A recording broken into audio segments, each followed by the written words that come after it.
What's up, everybody? Monday night, June 8th. Some of you guys may feel, and gals out there may feel like May and April have been the longest months of your life. If you agree with me, give me some thumbs up or something, because it has been nutty. Holy cow. But we're here with some friends. We're here actually with the Tabletop Gaming Guild. We got James, we got Nathan, we got Peter, and we got Dan. And we're giving them an up-close and personal look tonight at the new game that we just launched, funded on Kickstarter in less than 3 days, called Seven Fortunes, the Greek Mythology edition. Right there in the middle. Yep, I think he's in the middle. SJ with the button-up shirt, looking like he's going to the prom or something. He's here to join us and walk this group through how to play. Make sure, everybody, you can see we've got comments coming in. Any questions that you have tonight for SJ or for the Gaming Guild as well, throw them out there. We'll answer them live throughout the session. And what we're going to do is just play a live game. I'm going to jump off because we all know that you guys don't want to look at my mug that long. And we're going to bring Luke in, who has a much prettier mug than I do, to get going. So with that, SJ, I'm going to hand it over to you to explain what Seven Fortunes is and to actually run the game.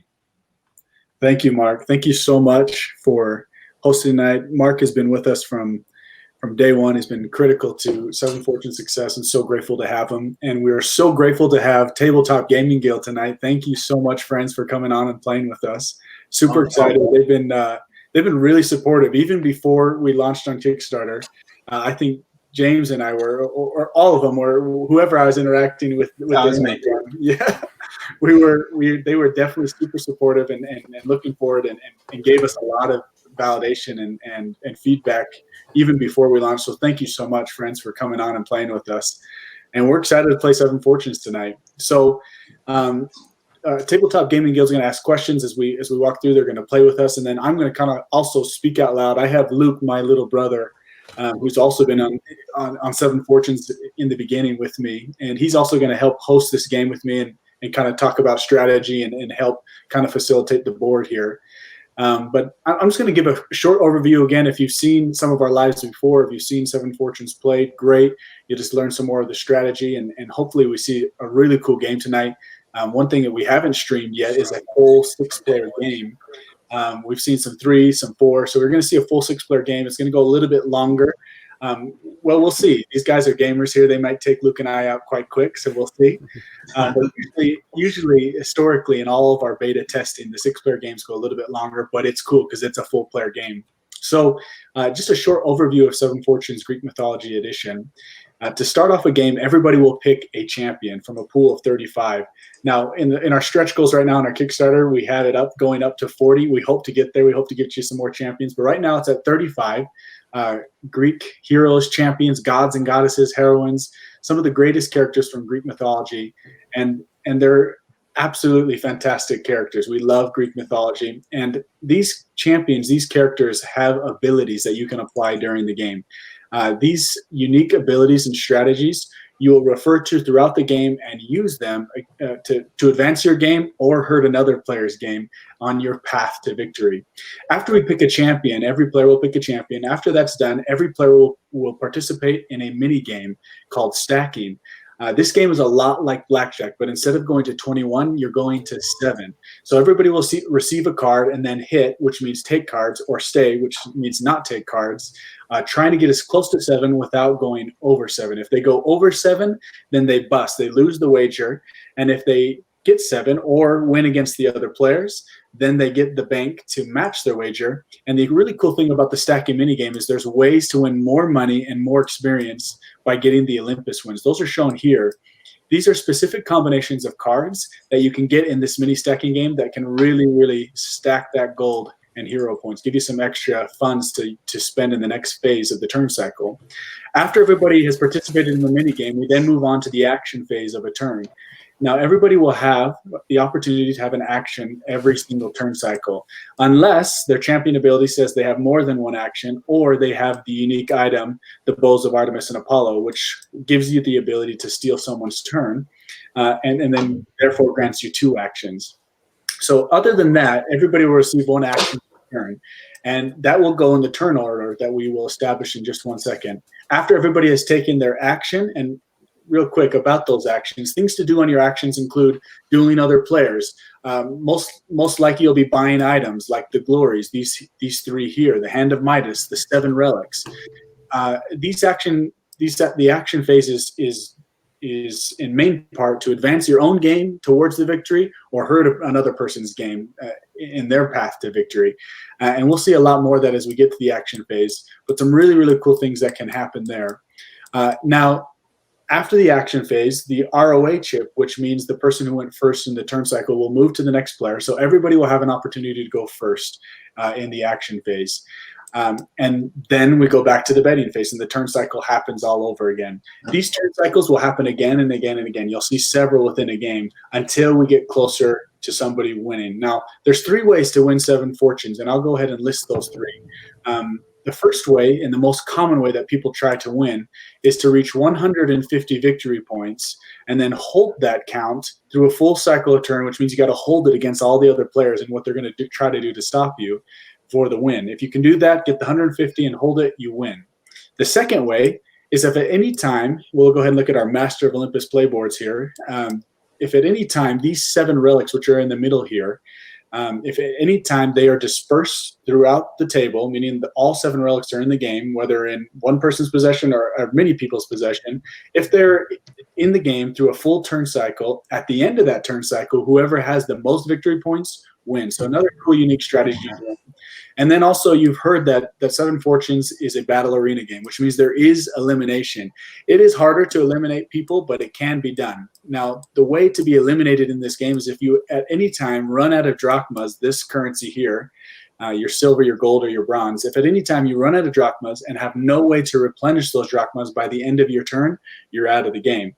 And that's how you eliminate players. So if at any time in a 3 to 6 player game, the game gets down to 2 players, meaning there's been enough eliminated players to get down to 2. At the end of that turn cycle, whoever has the most out of those 2 victory points wins. So that's the third way to win 7 fortunes. And it'll be interesting to see how that turns out tonight. Usually we see people just going for the victory point count, but those 2 other ways apply. With my friends from Tabletop Gaming Guild, any questions right off the bat? So the costs for the upgrades on the top row? Yes. Great question. So so the middle 7, the relics, those prices are listed there, and those prices stay the same unless you have abilities that make it cheaper. The items at the top, great question, the glories and the Hand of Midas. And while we're on that same topic, at the bottom of your Master Olympus playboards, you'll see the epics. All those prices are listed at the price board, which if you are facing up like me on the screen, those are on the middle left. It's in a black board and have little mover pieces. This will be a dry erase board in the game, so you can check them off really easy, erase them, and move on to the next game. But in this game, in the Tabletopia, they didn't have the dry erase, obviously, so they have little markers. Now, looking at the glories, every time that a glory is bought and battled for, you move that piece. So say I bought the Thunderbolt of Zeus, and let's say James wanted to battle for me at the next turn. He would pay 5 drachmas to battle me for it. We'd duel for it, and if he won, then he would take it. And then that mover would move up as it's bought and battled for in the game.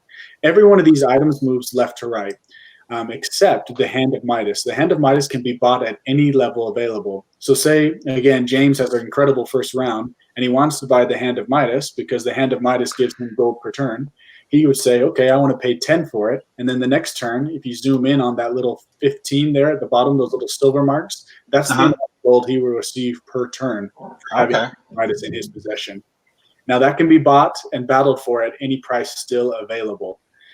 And it has a really cool thing as far as battling for it. If at any time somebody wants to battle for that Hand of Midas, and let's say James had bought it at the 10 level. Next round, Nathan says, okay, I want to battle for the Hand of Midas, and I want to institute the Touch of Midas. So he could pay 1 for that, and then he could roll 1 dice against James's 2 dice. And if he beats James in the duel, he gets to take it at the level that James bought it at. So kind of a thing with the Hand of Midas.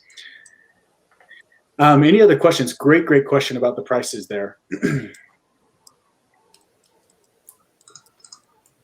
Well, let's get started then. Yeah, let's get started. Yeah, I think we're good. And SJ, I just want to get everyone's name starting at the top. I think you can see it from here, but it's a little small for me, if you wouldn't mind.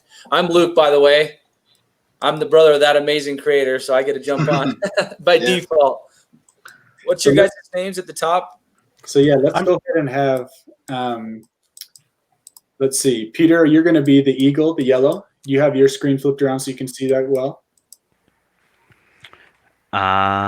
So which one am I? Yeah, you go ahead and be the eagle clan suit, the yellow. Okay. And just real quick, in a regular game of Seven Fortunes, we would all roll to determine a roll order, and then we would choose clan suit from there. We're not going to do that tonight. Just get to it with clan suits in the color we came in on the game. But some people, they like their clan suit. They're superstitious. My sister Karen always wants to be the lion, has to be the lion. So, okay. Peter, why don't you go ahead and be the eagle? Luke, why don't you go ahead and be the bull, and you can run the top of the table. James, I think lion's good for you if that's okay with you. Sure. And then Nathan, you either, if you'd like the wolf or the bear, that'd be great. And Dan, let's see. Yeah, why don't we have Nathan? Why don't you go ahead and be the bear next to me? I'll go ahead and be purple, the banker. And Dan, why don't we go have to be the wolf clan suit, the blue. Okay. Perfect, fantastic. So yeah, Luke, just as far as introductions go, Peter's in yellow. We're gonna have Dan in blue, the wolf suit, and James is going to be in the red, and then Nathan, you're going to be in bear, correct? Is that what I said? Yes. Perfect. Thank you so much. Thank you, friend, for joining us tonight. This will be really fun. Yeah, it's going to be cool.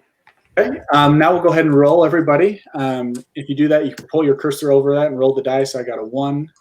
I'll go ahead and move that over to you, Dan, so you can roll the dice. Luke, go ahead and roll. Now, this is to determine the roll order.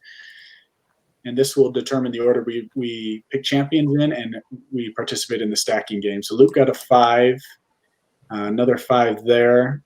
So the 2 5s, go ahead and re-roll. Okay. Ooh, 1. James Oh got no. And then Nathan, you got a 4. I had a 3. A 3. Okay. And then Dan, what did you get? Also a 3. A 3. Okay. So we'll go ahead and go. So we'll go James first, and then we have a 3, and then, so we'll go James and then go counterclockwise from there. So James, you will have our ROA chip, which means you will take your turn first. And now we'll go ahead and I'll take these dice and we'll go ahead and hand out the champions. Okay. Just as an example, all the strategy cards are not finished, so we won't play with them tonight, but you can look at these. I'll zoom in on these for watching tonight. Okay. Everybody will have these, every champion in the game will have these strategy cards, and it's basically an instruction manual, a mini instruction manual of things to do early game, mid game, and late game. For instance, Jason, he has the ability to buy the Golden Fleece for free, so obviously the recommendation is to buy that early round, and then the Thunderbolt protects relics, so to get that. And so these are kind of the step-by-steps. I just wanted to show everybody what those will be. So this is really, really great for people coming into the game new, so they can kind of step-by-step see, kind of like a chess manual. What do I do next, kind of thing. Obviously, it's not the only way you can win or the only path with these champions, but just a unique way. I wanted to show those. So tonight we're going to play. There's many game modes you can play in Seven Fortunes. As far as the champions go, tonight we're going to play standard draft mode, which we're going to pick one randomly from the beginner, intermediate, and advanced champion decks. So I'll go ahead and flip those. And from these 3, you will pick one that you want to play from. So, oops. Just stick there and go ahead and shuffle those. Okay, so James got his first. Hand those over to you, James. And then let's see who was second. I think we have Dan. Dan, here's your 3. Now, the beginner, intermediate, advanced, there's not much difference as far as these champions go as far as hardness goes. I'm confident each one of you can play any of them, but it is just an indicator of how hard and difficult these are to apply during the game. Now, again, these champion abilities, they probably won't make complete sense right here off the bat, but as we play, they'll make more sense. So right now, kind of just what do you feel? Whose artwork do you kind of like the most, and who are you feeling to play at this moment? So did everybody get their 3? Mm-hmm. Yep. Yeah, and if you need to, you can scroll over the cards and push F to flip those. Q is also a way to flip those around. Yeah, so once you go ahead and pick your 1, go ahead and let me know, and I'll take your other two away. I'll flip those for you there, Dan, so you can see them. And again, you can double click on these to zoom in on them. And I'll show our viewers watching the three that I got. So I picked randomly Hermes, Apollo, and Perseus. Some good choices for me. So everybody watching, you can see that every one of these champions has abilities that you can apply during the game. Now, really, really cool. We love Greek mythology. And of course, these abilities don't tie in directly, not exact word for word, these heroes' abilities in their actual story. But every one of their abilities and how they interact with the other characters was all taken from the Greek stories, the content in Greek and stories of Greek mythology. So you can see Perseus, obviously, he had the story with Medusa. He has several other things he did in Greek mythology. You remember in the story with Medusa, he was granted the Hermes winged helmet and sandals to go fly to that island. So you can see in his ability, the Hermes winged helmet and sandals is cheaper to buy. And then he has an ability that he's powerful against Medusa. So you can see that the influence from the stories is all on these champion abilities. And champions who were very, very strong or powerful or were weak against certain champions within the Greek mythology stories, that's also reflected in these champion strategy cards. So is everybody kind of finalizing their decision here? Yeah, I actually wanted to say I really like the art in this game. I think it's really awesome. Thank I you. love Greek mythology. I think it's Me as well. phenomenal. Yeah, thank you so much. Our artist, Jeff Thomas, he did an absolutely incredible job, and we're so proud of it and so proud of him for what he created. And we really wanted to capture the emotional and the real depth of these stories. And it's cool. He has a lot of Easter eggs in these stories from, their actual stories. You can see the hints of their decisions and what they did in their stories within the artwork. So yeah, he spent a year on it. And we really, really put all the time we could into making this art very special. So thank you for that compliment. So let's see. It looks like we're narrowing down our decision. We'll start over here with Dan. It looks like Dan has chosen the Cyclops, and we'll go ahead and just read his story before we move on. So the Cyclops, it collects all the losses of all the players, and that's referring to the stacking minigame. So if they lose, whether bust or loss, that money, instead of going to the bank, will go to the Cyclops. So a very, very powerful ability. And then you can see on his ROA, Cyclops can take the turn of Odysseus. So if Odysseus is in the game, Cyclops gets that additional ability. We'll see if Odysseus comes in. Great choice, Dan. And then moving over to Peter. Peter made love Artemis. Peter chose in Artemis, which you can see the bows of Artemis and Apollo relic is free to buy. All Artemis's silver Olympus wings upgrade to gold Olympus wings. We'll kind of take a look at that in the mini game, but very, very powerful. And then receives 10 drachmas on all suited wolf sevens by any player. And we'll kind of take a look at what those suited sevens mean as well. Okay, Luke, who are you going with, my friend? In true fashion, beyond that beach is immortality. Take it. It's yours. So you're going with Ares? Ares, yeah, even though it's not the exact, player. Yeah. In true fashion, he's got a sword. I got my sword. We're ready to do battle. Beautiful. God of War is here to play. Okay. And let's go ahead and read Ares' abilities for everybody. Ares incites war. On any turn, he can make any two players duel for all their HPs, meaning hero points. There's two currencies in the game. Drachmas, which is your money, and hero points, which is your experience. Turning the tide. In battles he incites, Ares can bless one character by taking away their opponent's battle item or ability and giving it to his chosen champion. And then Ares collects all the spoils and half of the winner's original HPs. So Ares just incites that war. Let's see. You know what? Since we already have Artemis, let's get the twins involved here. I'm gonna get Apollo. I'm gonna go with Apollo in the game here. Apollo also can buy the bows of Artemis and Apollo for free. Apollo can heal 5s to 6s on the cards, which is referring to the mini stacking game. Receives 10 extra drachmas on all horse 7s, suited to horse 7s from any player. And the muses are half off for Apollo. Now the muses are one of the epics. I'm going to go ahead and zoom in here for our viewers. The muses can be summoned to defeat one owner of the glory. So if somebody has a lot of glories, you can summon the muses and destroy them and take one for yourself. So they kind of in the stories always followed Apollo, and Apollo followed them. They're good friends in the story, so that's why he gets those half off. Okay, and then moving on to my friend Nathan here. Looks like Nathan went with Jason. Beautiful choice. So Jason gets the golden fleece free, and he can battle for it as well. And only he can battle for the fleece. And he also receives 5 extra hero points per turn. Now, just real quick. And I chose Jason. Not the beginner one because You're kind of breaking. Nathan's not allowed to answer. Yeah, couldn't quite. Yeah. Harry Hauser. And it's working. Jason and Argonauts. Oh, I wish we could have heard that better. I missed all of that. I couldn't quite hear sounds that. eloquent. I don't know. We're gonna go with Yeah, that. whatever it is, I'm super Whatever sorry. it was. That one sounded amazing. Yeah. Oh, we lost him. So he went with Jason, and you can see the Golden Fleece is free to buy for him. The Golden Fleece grants the holder 10 hero points per turn, and then Jason already gets 5 as an ability, so he's going to try to stack hero points as his abilities. And then just real quick, just since it kind of mentioned it, you can see that it said on his abilities that only Jason can battle for the fleece. Now, the relics, they usually cannot be battled for. Once you have in your possession, they're protected unless somebody has the Thunderbolt of Zeus or unless somebody plays Pandora's box on you. The glories can be battled for, except the Helm of Hades, which makes you invisible to duels. But these can be battled for, where the relics, they cannot. They have to have an epic played against them or the Thunderbolt. So kind of an interesting distinction there. And then let's see, James in the corner. He has picked Arachne. Ooh, he's going for the quick win.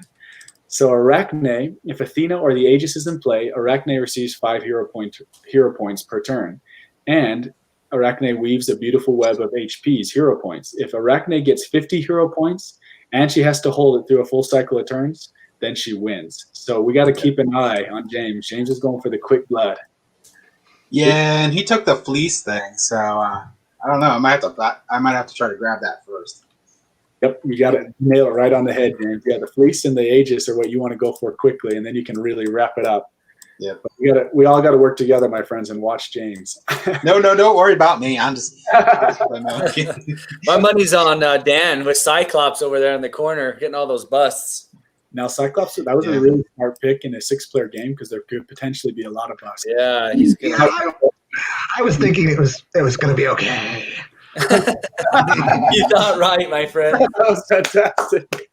So really quick on the mini game. Oh my! Half the people on the table will win. So in the 6-player game, there's 3 winners. Now, all 6 players can win if we all tie in those 3 winner spots, and we'll kind of show how that works. But we'll go ahead and shuffle our deck here. One last thing we need to do, we need to roll our spinner dice here. This will determine winners of gold and diamond wins, which we'll take a look at those if somebody gets a gold and diamond. But that's the only thing that the dice is used for. In the current game, it's a spinner. We're thinking of maybe changing it to a dice, but we'll go ahead and see. So now we're on to the betting phase. We're finally ready to start. So everybody go ahead and place your bets. You drag from your pile, and I recommend only 1 or 2 on this first bet. Now, real quick, the person last in the turn cycle, receiving the cards last, has an advantage. And those players like Peter and Dan and Luke have the advantage in the stacking portion because there's more likelihood that the beginning players will bust, and therefore you don't have to do anything with your cards if those people bust. So James, I'm sorry. I not have a pile here? Oh, sorry, Dan. Let's get you your drachmas here. Let's get you your drachmas. Okay. And here are yours, my friend. I'll go ahead and stack those for you. Well, if I can. Yeah, I'll just dish them out to you, and you can go ahead and stack them. Okay. And then did we lose Nathan? Nathan, you still here with us? I'm here. Okay. I just don't see your cursor anymore in the game. Oh, yeah, I can still function. Yep. Yeah, I'm not seeing him on the game either. Yeah. Can you move your drachmas at all, Nathan? I can see it moving, but I'm looking at the stream and I'm not seeing it moving on the stream. Okay. Well, you just go ahead and tell me what you want to bet on the first turn. You want to do 1 or 2? Just He wants 1. to do 7. You didn't go all out. He wants to go with the first one. Our bets are good, and now we go to the cards. So we deal to the ROA first, and we deal in order. And here we go. And we go to the flop. And James will start whether he wants to hit, which means take cards. Oh, looks like you got it there, Peter. Nice. Or Yeah, I'll take a card. Okay, so he'll hit. And unfortunately, really cool here. You can see here that his suit is both in the lion suit. So he has a 10 suited lion here, a suited bust. So he actually doesn't lose. So traditionally that would go to the Cyclops, but because it's a suited bust, he gets to keep that one. Okay, we're on to Nathan, Jason. So go ahead. You want to hit? Yeah. Okay. So, another these cards. So another bust, but really cool. Again, you see the one has an infinity sign. This means it can be counted as any suit. So he, again, busted in the same suit. So where these would have gone to Cyclops, he doesn't lose it. So we'll go ahead and give that back to Nathan here. And now I got a 5. I'm going to stay at a 5. Luke? I'm going to hit. Okay. He's got a 4. I'm going to hit again. Oh. And he's got a bust. Here's one to you, Cyclops. There's one. Okay, and now since we have 3 busts, which means there's 3 winners on the table right now. So, Peter, you would not have to do anything and still win. But something that you would do, because 1 is very low, you could double down right now, which means you could double your bet and take 1 card. And if you win, obviously you won double your bet. Up to you, though. Yeah, I'll go ahead and do that. I like it. And, that's how you do it. Wow. Not only did he win, but he got so it's going to be a 7, and it's in any suit. So he got a 7 suited bear, which if you look at the bottom of your Master Olympus playboards at the bronze win, how to win, get a 7 on your first card or get a suited 7. So you can see he got a suited bear 7. So he's going to get 10 extra drachmas and 5 extra hero points. So that is a bronze Olympus one. Well done. Nice. And same thing to you, Dan. You could win with the 1 right now, or you could double down if you'd like and take 1 card. Double down. Match your bet. What do you think, Dan? Okay. You want to do it? All right. Well, I'm not going to be able to do that, but I'll take a card. Okay. Oh, you're going to take a card, not double down? I do, yeah. No, let's do that. You'll double down? Yeah. So you'll double I think he's double down. Okay. Sorry, I couldn't quite. Executive decision. The 2 there. So now we do our payouts. So 2 to Dan. Okay, Peter won 4. So I'm going to give you a 5, Peter. Take 1. And then Peter also won 10 extra for his bronze win and 5 hero points for his bronze win as well. I won with my 5. And let's see. Now we do per turns. Any per turns. I know Jason's got his 5, so pay his 5. Any other per turns, meaning your abilities show that you get something. I think we got it all. Okay, and now we move on to the action phase, and James goes first. So most of the time when I'm doing the actions, I have to pay for the gold, right? If I'm going to purchase something. Correct. Yep. And I got 7 gold. Yes. So cheapest items in the game is the golden fleece, and then the top 4 are really cheap to start. I think I might have to go with one of them. Yeah. Let's see what we're gonna do here.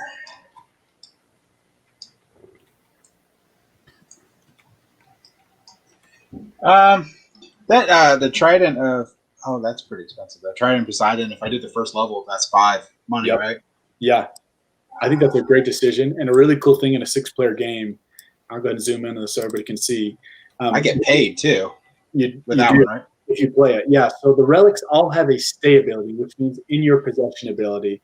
And then the glories, which is really cool, they also have a stay ability, meaning while in your possession. So if James got the trident Poseidon, while in his possession, he could roll 2 dice in the duels and then take the highest of those 2. The glories also have a play ability, which means you can play it. You lose it, it goes back to the bank, but you can play it. And when played, the trident creates a huge earthquake and tidal wave, shaking drachmas and hero points from each player. That amount is listed on the price board. So next turn, if he was to play the trident, he would shake free 3 drachmas and 3 hero points from every player. So the trident is a damage item, and in a big player game, you can really, really do some work. So James, would it make sense if I did that? Or I meant to put it up there. Yeah. So so the every item except the Hand of Midas only moves 1 level at a time. Oh, I'm sorry. So it would be here. Yep, exactly. Okay. Yeah. So then I got to pay 5 drachma for that. Correct. Yep. And then we'll bring the trident over to you here. I'll go ahead and grab those 2. Okay. that's cool with you. So 2, 5. So good decision for James. Now the if you zoom in on your glory cards, they are worth 10 victory points times the number you have. So right now, James has 10. I'm just going to mark that on my Excel document here. And we're going to put this on the website for everybody so it makes the victory point counting a lot easier. So let's see. James has 2 silver drachmas now and the Trident and Poseidon. And we'll go ahead and after the round kind of gather up victory points and see what everybody's got. Okay, moving on to Nathan. So I think it seems like the best thing to do for Jason is, of course, getting the Golden Fleece. You nailed it. And Absolutely. you get it. Here it is to you, my friend. Okay, let's see. Since I'm before Artemis, my good friend over there, I'm going to go ahead and lock up the bows of Artemis and Apollo. Ooh, there you go. Yeah, Okay, and Luke. So I am going to get the Aegis. No. So just No. Well, does that mean if it's in play, so it doesn't matter if I have it? exactly. So you want it. I actually Okay. can't get the Aegis, guys. I made a mistake. I don't have enough cash yet. Oh, Okay. I'm happy with that too. Okay. not enough cash. So I'm going to go with the Hand of Midas. Okay. What level you? Oh. All right. I'm going to get that at the 5 level. Okay. So he's going to buy it at the 5, which means next turn he's going to get it at 10. Now, Okay. my friends, he only has 1 drachma left, so essentially he could be sent out of the game by somebody this round if somebody wanted to duel him. Now, you can duel for drachmas or hero points.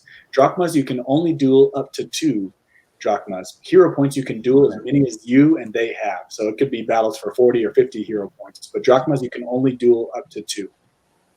So kind of keep that in mind, Peter and Dan. So we're on to Peter. So I feel like everybody is understanding what they're doing. I'm not quite understanding what I'm doing yet. So Absolutely. We'll just keep talking out loud for sure. so for right now, I know everybody seems to be buying one of these, one of the items along the middle here. It seems like. Yes. So where are we keeping track as to who has what? How do we do that? Yeah, good question. So these cards are being dragged onto your Master Olympus playboard, so you can just look around and see what everybody has. Okay. And then the things that are still available are at the middle right of the screen, or if you're facing downwards, the middle left. I got you. Middle left. Okay. You have 5 relics left and 2 glories left. All right. So you took the bow, of course, that I wanted. I did. So are those things that can be battled for, or is that Good question. So really good move for you would probably to get the Thunderbolt of Zeus. okay? Remember, the glories have a possession ability and a play ability. And the play ability for the Thunderbolt of Zeus, if you play it, you can steal a relic from somebody. So the Thunderbolt would be great for you so that you could steal the bows of Artemis and Apollo next turn. All right. And the cost for the Thunderbolt of Zeus is That's on the price board, and it's at 5 right now. at 5 right now. Yeah, I'll go ahead and do that then for sure. I think that's super smart. Good decision. Okay, we'll get you your Thunderbolt here. And then here's my 5. Beautiful. And then on to Dan. Being last, you guys have left me with precious fewer decisions that you had. Yes. Well, now that I know that I get the health points if you buy the Aegis, I say do that. It's pretty cool, though. It gives you defensive bonus. Yeah, it is good. It is good for defense, but it definitely helps our friend Arachne there in the corner. Fights for James, that seems a terrible idea. What? I don't worry. It doesn't add up very fast. So Dan, I have a good hit for you. I guess I'm going after. I got a good I hit guess for I'm you. going after the helm. Yeah, that's a It's the only great thing I choice. really afford. That's actually a great choice. Because you get all the busts of the winner, so you're going to have a lot of gold. And look at the playability of it. If you use this, it works as basically a immunity. You don't lose your bet. If you bet like all in, you play that card and nothing. You don't lose anything. Now, does he lose the card? He does. He does Yeah. lose the card. Yep. But if It he goes has a back to bunch of money, the. It goes back to the supply if I use that ability. Correct. Mhm. Correct. Okay. So you want to save that, and when you build up some massive busts, and then you would save it for you to be able to bet all in. And Yeah, be able to not be play. out of the game. Yeah. Exactly. So Dan, you're going with the helm. Nice. Yeah. Okay. Yeah. My 5 right there. Yep. Beautiful. So that is a full turn cycle. The ROA will be passed to the next in line. So we'll go ahead and pass that to Nathan, and we're on to the betting phase again. So everybody go ahead and cast your bets. Just so, real quick, sorry, let's do a victory point count for everybody, just so everybody can see. And since Peter probably has the most right now, let's go ahead and count his, and you guys can kind of see how we do that. So he has the Thunderbolt. Remember, the glories are worth 10 victory points times the number you have. So he has there 10. He has another 10 drachmas, so that's 20 total. And then he has 1, 2, 3, 4, 5, 6 silver drachmas. So 26 plus 5 is 31. So hero points and drachmas have a 1-to-1 ratio on victory points, and then the glories are worth 10, and then the relics show what they're worth as well. So Peter, I have at 32 victory points. Is that correct? So I had him at 6 drachmas, and 110, 15, and then he has the Thunderbolt. So I have 31 for Peter. Anybody else kind of confused about that victory point count? I have myself at 38. I got Luke at 5. I have Luke at 6 total victory points. I got Nathan at 20 victory points. I have Peter at 31, and I got Dan at 17. I'd be at 12, right? Yeah, James, sorry, I didn't count yours yet, James. So you got 7 drachmas and 15 hero point, and you got the golden fleece. Beautiful. So, yeah, James, I actually have you at 30. Well, that's Nathan. Sorry. Yes. Sorry. I'm the. Oops. Yeah, you're right. Sorry, I messed up there. I'm looking at the wrong screen. So James has the trident and 2 drachmas and 0 5s. Yeah, 12. Thank you. Yeah. That's pretty straightforward. I like that. Okay, and here we go, my friends. On to the betting phase again. So go ahead and bet what you'd like to go for, what you're feeling. Yes. Really quick, let's take a couple of quick questions. There's a question here from John on Facebook. It says, Absolutely. the ROA would go counterclockwise. Oh, thank you. Oh, yeah. That's Thank true. you. Thank you. Exactly. Yeah. So you're supposed to go. Oh, okay. I feel a lot better about being last time now. Sorry, Dan. I went the wrong way there too on the. Well, no, sorry. We were going the right way, right? So James was first, and then we're going. So we're going counter, right? Yeah. So Yeah. So sorry about that, everybody. Yeah. So the first round we should have dealt the cards as well in that way, and Dan, you should have been second. So my apologies there. I went clockwise instead of counterclockwise there. So that was my fault. Sorry, friends. So any other questions? Sorry, Mark. Great catch from our viewer there. Yeah, big win from John. Big win from John. Let's keep going. Okay. And so here we go. So we got that in line now. We got the turn order here.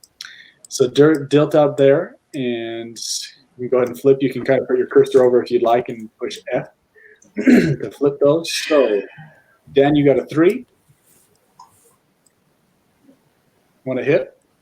Yes. Yeah. Okay. So kind of a cool thing here. So you got a 6. One thing you could do here is split. You could double your bet and create 2 hands. Up to you there, though. So you bet 2. So you could essentially do that. Bet another 2 and have 2 hands. Up to you. No, that sounds smart to me. All right. Here we go. Which one would you like to hit first, the bowl or the innie suit? The bowl. Okay. And, too bad you didn't have some more coins. We could do it again. So you got a 6 there. oh, that's pretty cool. Okay. Yeah, hit there. Wow, you need some more cash. We could have done a split city there. I hate these both on a 6, but that's still pretty good. They're really good. Yeah, I recommend to stay. Mm-hmm. Yeah, we're not gonna. We're just gonna let it ride there. Yeah. All right, beautiful. Okay, Artemis, a hit, right? Yes, please. Okay. Oh, this guy is out of his mind right now. So really, really cool. So you can see here he has the 2 any suit and then a wild any suit. So right now he has a 7 any suit, and the suit that he wants to choose is the one that's going to be most profitable. So let's look at our gold win here down at the Olympus wins at the bottom right of your play boards. You can see how to win. Get a suited spinner 7. So he has a suited 7, and since it's an any suit, he can choose the suit that he wants it to be in. Oh my goodness. And it's in the eagle suit. Oh, So Peter actually just got a diamond win, and then we can look at the diamond win. Wow, that was amazing. This is so rare to happen. So a diamond win, get a suited spinner 7 with 2 or more cards in your own suit. So remember, we spun this in the beginning. It was Oh, a Lord. suit, and he got it with 2 or more cards, which means he won 50 extra drachmas. Oh my gosh. Extra hero points. This is like hitting the jackpot in the casino. This guy is out of his mind right now. That's how you do it. Wow. So we respin our spinner suit there, and it's going to be eagle again for the future. Wow. And we're going to Luke. Now that's for everyone else, right? So if someone else got it, that's okay. That's correct. Yes. oh, So bust for Luke, but it's a same suit, so he doesn't lose it. I'm going to go ahead and hit on my 2. And I got okay, real cool. We haven't seen one of these yet. The 4s can be counted as a 1 or a 4 in the stacking game. So I have a 3 or a 6 right now. I'm going to hit. All right. Ooh, I shouldn't have. And I busted. Cyclops, some cash coming your way, my friend. Okay. And so we have 2 busts from Nathan to you, my friend, with the 2. You got to at least beat a 6. So got I'll take a hit, of course. Oh, busted, but it's the same suit again. A lot of those busted suits, so you don't lose your cash. And then James, we have a 7 and 2 6s, so you at least got to get a 6 in order to be one of the winners. All right. And a 5 and a 6. So you All can right. James, if you want, if you look at the silver or gold wins, you'd be going for a gold win. Another way to get a gold win is to get 7 using 4 or more cards. So if you get a 1 or a wild, you could essentially do it. But if you want to be safe, you could just stay with the 6. So let's say let's say I split it, right? Do one of them still have to be a 6 for me to? So the only way to split is to have the same card in your first 2. So you would have needed. Oh, so I can't split. Correct. The only thing I could do is hit. Hope that I get a 1, but I think I'll stay because I only got 2 drachma left. you can get a 1, 4, or wild. You could get either of those 3. Although we've already seen both wilds out, there's only 2 wilds in the deck. Yeah, I gotta play it safe. I think I like it. Good call. Good call. Okay, so then let's see in the corner, Nathan won. He won 4. No, that's me. Or sorry, Dan. Sorry, my friend. So I'm going to give you a 5. Take 1 there, and then Peter. I always feel good about dealing out one of these. A 50 drachmas. 10. Oh wait, hold on. I'll grab that. No kidding. 20 extra hero points. That's big money for our friend. And then he gets 3 more drachmas for his regular win. I don't have anything per turn. Jason has 5 hero points for being Jason, and then 10 hero points for the Golden Fleece.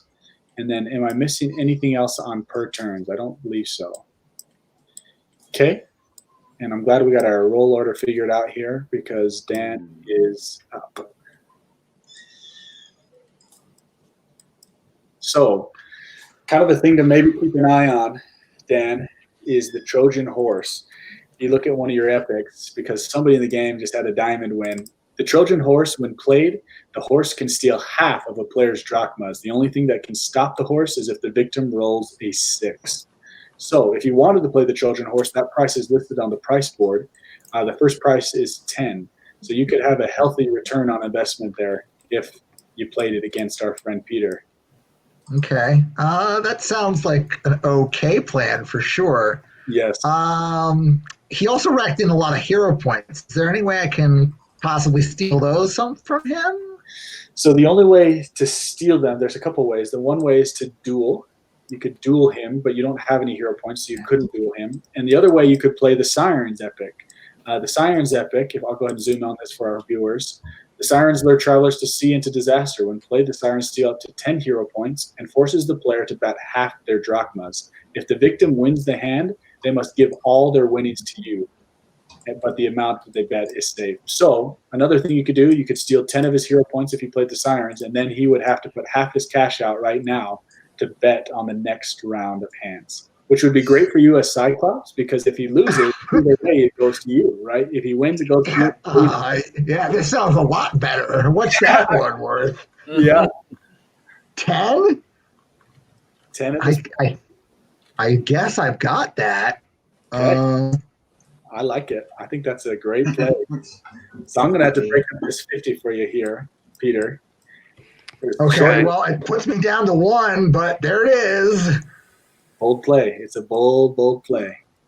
So there's those 50. So now we'll move our mover on the Sirens. And let's see. Yep, so I already moved it. And then 10 hero points goes from Peter to Dan. And then Peter has got to put half his bet out. So we'll keep 3 there. And then I just have no idea what's happening right now. It's going way too fast. 3, 4, 5. So Peter, he just played the Sirens on you, which is one of the epics. The epics are all fashioned to just blow up somebody's game. Okay. So the Sirens, when played, he steals 10 of your hero points, and then for next round, and then forces you to bet half your money on the next round hand. So if you win, then all your winnings go to him, and you protect your bet. If you lose, he's still going to get your bet because he's Cyclops. One of his abilities is he collects all the losses of the player. So those are really great strategic play. Okay, so this is going towards the next time we play the mini game. So this money is now unavailable for you to spend this round. I gotcha. But you still got the other cash to do some stuff with. You're still doing good. So you could, because we fixed the turn order here, steal the bows from me by playing the Thunderbolt. You still got quite a bit of cash that you could buy another relic if you'd like. That is still available. Those prices are listed in the middle of your board there, in those middle 7. Right.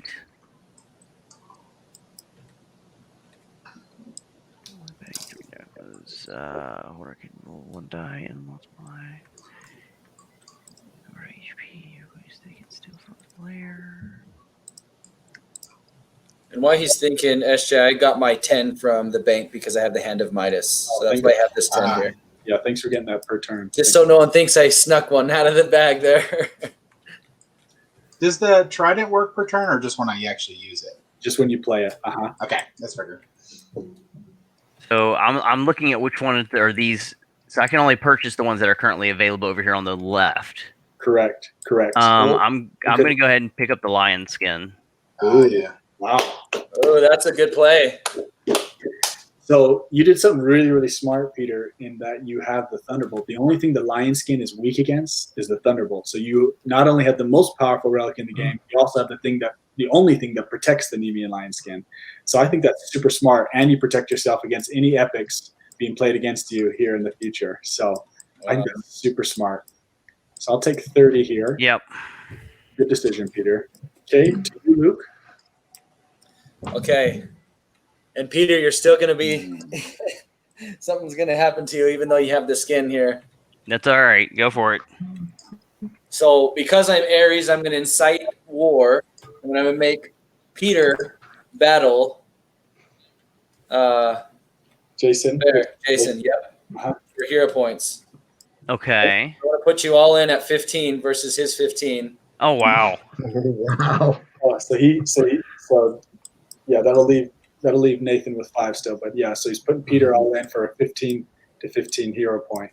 And I'm going to bless Jason. Oh. Sounds good. So here's I get to use. Well, only if they have those items. Oh, only if they have them. Okay. Yeah. So that's just a blessing in theory. If you guys had a dual item, then he could choose who gets the dual. Okay. So nothing other than It's just a blessing in feeling. there you go. Okay, and you just go ahead and put your cursor over the dice and push R. So a big 15-point hero, a big hero point battle here. So So 4. I'm And lacking a bit, so I'm having. Give me a second. There we go. oh, Okay, Peter, you won. All right. I'll take it. Luke wins, and then half gets to stay to Peter. So I'm going to break up this 10 for you, Peter, here. Okay. And let's see. So for Ares doing that, Ares actually ended up getting Nathan's hero points. I just got mine back. Yeah, you get half yours back. So that's the only thing of winning is getting half back. And technically, had I not incited the war, you would have gotten all that if you would have dueled him for all his hero points. Grabbing the wrong currency here. Oh, I was gonna say. So I bet 15. So I should only get how many back? 7. 7. Okay. Well, I've got a 5 over here. Yeah. So let me get you these 2 here, Okay. and then I'll get these over to Luke. So 5.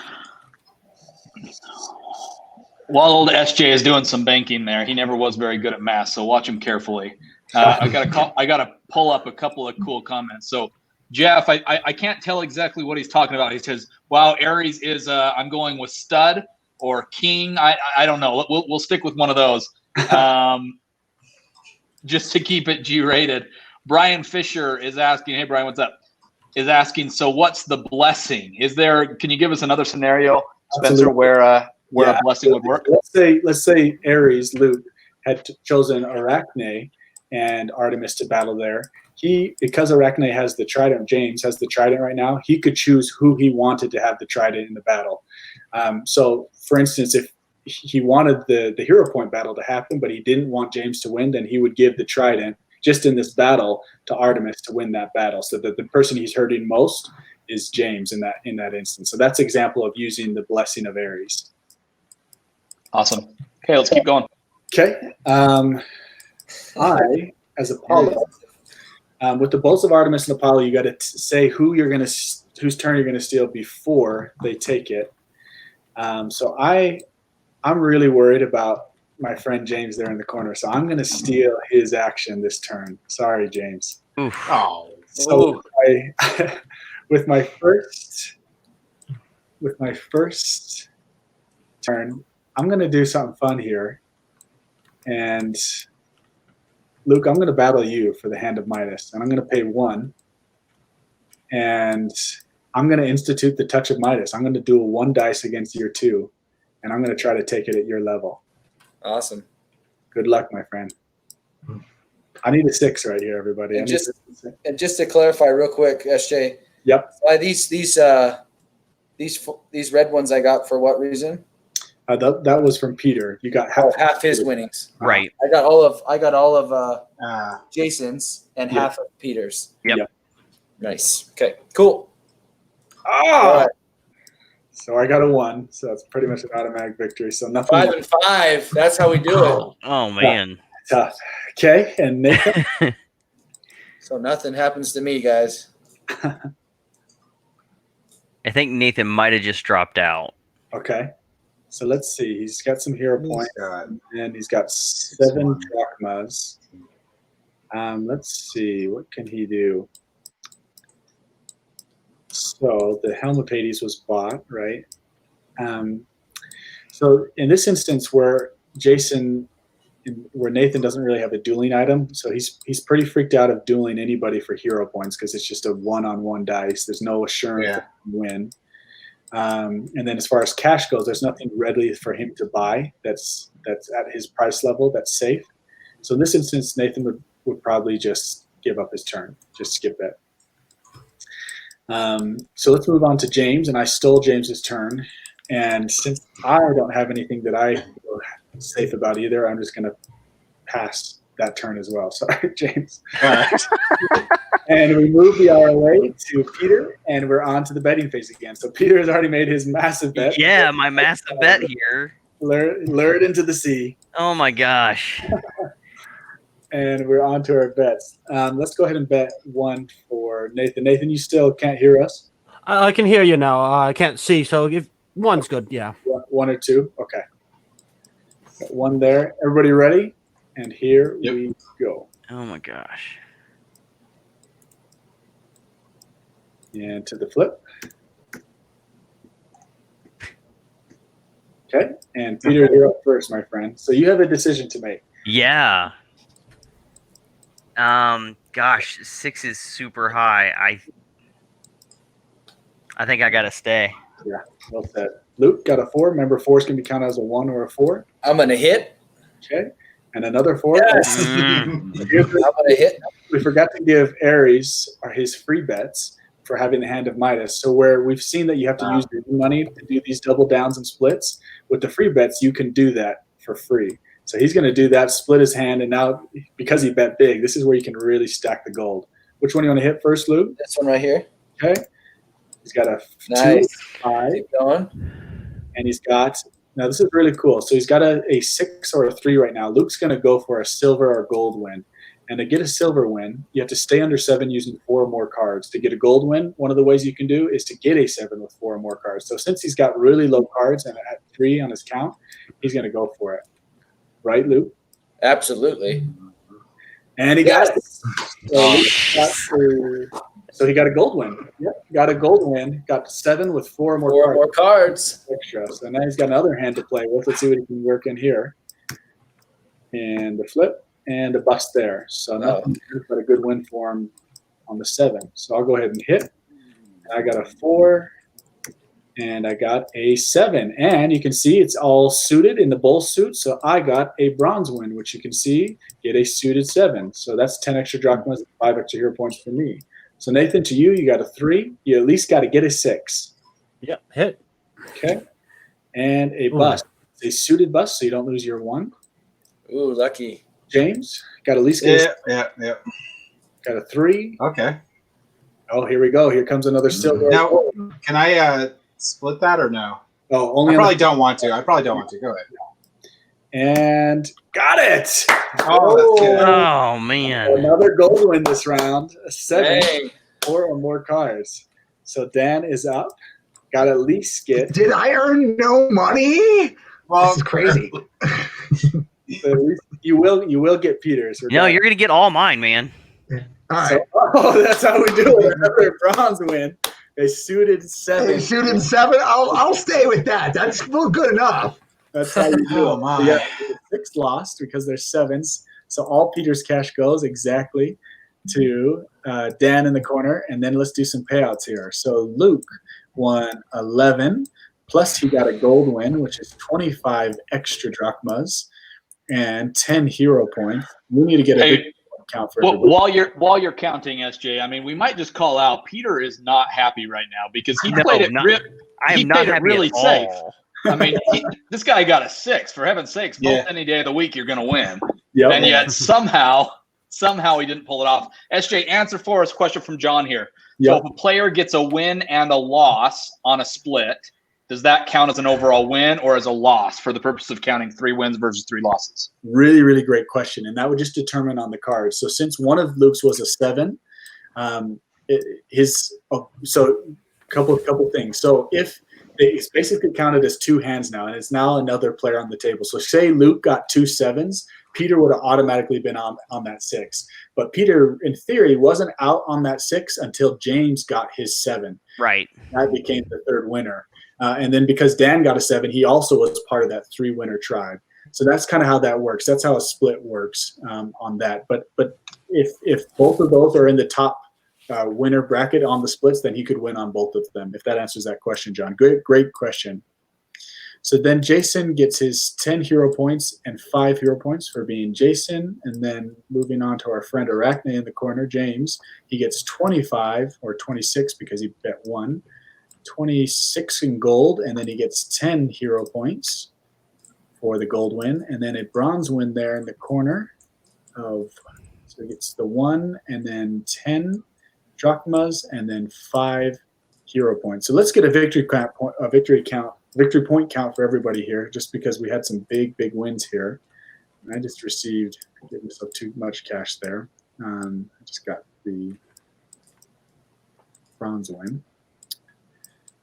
Okay, and let me just stack these, and then I'll go around and we'll get a count for everybody before Peter takes his action, so he can use his action the most wise that he can. Let's start with our buddy Cyclops in the corner here, because Dan racked it in this round. So let me go ahead and stack these for you here, Dan. I wish there was a better stacking function on Tabletopia. Yeah. So let's see. Dan, let's go ahead and get this stack here.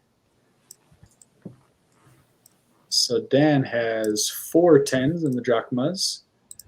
Get that. So that's 40. And then he's got 5 silver drachmas, so 45. I think he's got 2 more sitting up here in the middle. Yeah, I think those Oh, are okay. Thank you. Thank you for catching those. Those seem to be highlighted. One of them seems to highlight. I can't grab it because somebody else is on it. Oh, okay. You click to the side on that one, on that drachma. May not be able to move it. That's okay. So we got 6. Maybe you can move it, Dan, if it lets you. So we got 6, 7. So 7 drachmas there. So we're at 47 victory points. And then he's got 110, 15, another 15. And then he has the Helm of Hades. So I have Dan at a total of 72 victory points. Then onto Peter. Peter has the Thunderbolt of Zeus, and he has 4 drachmas. How much is the Thunderbolt of Zeus again, victory point wise? Yeah, worth 10, and then times the number you have. So if you had all 3 glories, it would be worth 90 total. Gotcha. Okay. Really cool thing there. And then he's got 1 5, and then he's got 2 reds, and then he has the Nubian lion skin, which is fantastic. So Peter is at 71 victory points, and you can use those movers to do it. And then let's see here, Luke. Luke has 85 total. 8 reds. Oops. He's got 8 reds and 2 blues and 1 5 as the hero points. And then he's got 4 gold, 2 bronze, and 2 silvers. Luke, is that correct? Right. And then the hand of Midas. So Luke, I guess you had 85. Is that what you said? Yeah, 85. And then I have the bows and 10 drachmas, and then 6 silver drachmas, and then 1 5. And I'm at 51. I'll go ahead and move that. And then onto our friend Jason here. Let's see. So 7. And then he's got, is that 3 or 2 5s? So 2 5s there. And 1 10. And then he's got the golden fleece. So I got you at 35, Nathan. And then James here in the corner, he's got the trident. And let's see here on our stacks. So you got 2 golds, is that correct, James? Yeah. 2 golds, 1 bronze, and then let's see, is that 4 or 5 silvers? I think that's 4. Okay. And then he's got 1 10. So James is at 49 victory points. Now remember, Arachne can win with 50 hero points, and that's hero points, not victory points. So she's got to have it in the reds and the blues and the purples, but total at 49. Okay, and Peter, go ahead and take your action, my friend. So you're the big leader, or Luke's the big leader right now with 85 victory points, and he's got a lot of cash. So possible Trojan Horse, well, don't have the cash for it. So Yeah, no, I think how is that? I can battle you for the bows of Artemis and Apollo. So can't battle me for it, but Okay, you can. but I can use the Thunderbolt of Zeus if I want to. Correct. I'm going to do that. Okay, it's a good play. So you would just play it, which would go back to the bank, and you would take the Thunderbolt. Great play. And I'll go ahead and count that there for you, Peter. So now you have the bows, and if you look at the center of your boards, everybody, you can see the bonus VPs, the bonus victory points for the number of relics you have. So now Peter also has the 2 relic bonus, so he's now at 111 victory points. Okay, Ari? Wow. So what I'm going to do is I'm going to actually go ahead and buy that Thunderbolt he just got rid of. Nice. And he's going to look at that price board and 5, so that mover will go up 1. They'll pay 5 to the bank. Go ahead and take that 5 for you, Luke, and you can put the Thunder for yourself. Now, the reason Luke is doing that is because next time he has the ROA coming to him, so he's going to have his turn first. So what he's going to try to do is either take the Nemean lion skin, Right. or the bows. So good strategic play by Luke. Okay, on to me. I have 10. I'm going to get the Hermes winged helmet and sandals for 10. Now the Hermes winged helmet and sandals, the holder can fly away from any loss when betting 3 drachmas. And then they can also make a transfer. We haven't talked about transfers yet. If at any time you run out of drachmas, you can make a transfer of hero points to drachmas. And that ratio is 5-1. So kind of hefty. The Hermes Winged Helmet Sandals makes that transfer less. So I'm going to buy that, pay the 10, and we're on to Nathan. Well, I'm still desperately low on funds, so I don't know if there's a whole lot I can do. Yeah, you can test the fate and try to roll and just duel one dice against somebody who has hero points. That's something you can do. You could also kind of duel the fates there, and you can battle for the Hand of Midas against Ares. You could battle for the Trident, which probably you don't want to do because that's 1 against 2 dice. So your best bets, if you were to do something, is the Hand of Midas battle or a hero point battle. And that would just be how you feeling with the dice. So far as I've not been lucky this one, but I think I should try something. So I'll try a hero point battle. Beautiful. And you can do it for as many hero points as you and the other person have. So Ares has quite a bit right now. Cyclops has some. Ares has a ton. It looks like Ares should be Ares should be the most likely target. So Duel! So I would put forward. Yep. And then Luke would put his forward. I'll gamble big. 20. All right. Yes, he's going to go 20. Nice. Big battle. And then we roll the dice. Good luck, friends. 4. Good. Looks good. Here we go. Ares got 4. So re-roll. Nice parry. Oh, shit. Yeah. Oh. Take it to Ares, that god of war. Your luck just turned, my friend. Yeah. Oh, loved it. That's how you do it. Darn. So let's see. Nathan just gained 2 more blues. Took me down to 60 victory points. And Luke lost his 2 blues. Great battle. Okay, James. Wish I did that. All right. So I get 1 action on my turn, right? Correct. Okay. If I buy an epic, I can't use it the same turn, or I can? That's what you can. Yeah, the epics are an instant play. You buy and it happens that turn. Huh. Well, sort of. Trying to figure out who's going to be. I think. Who's getting the farthest ahead?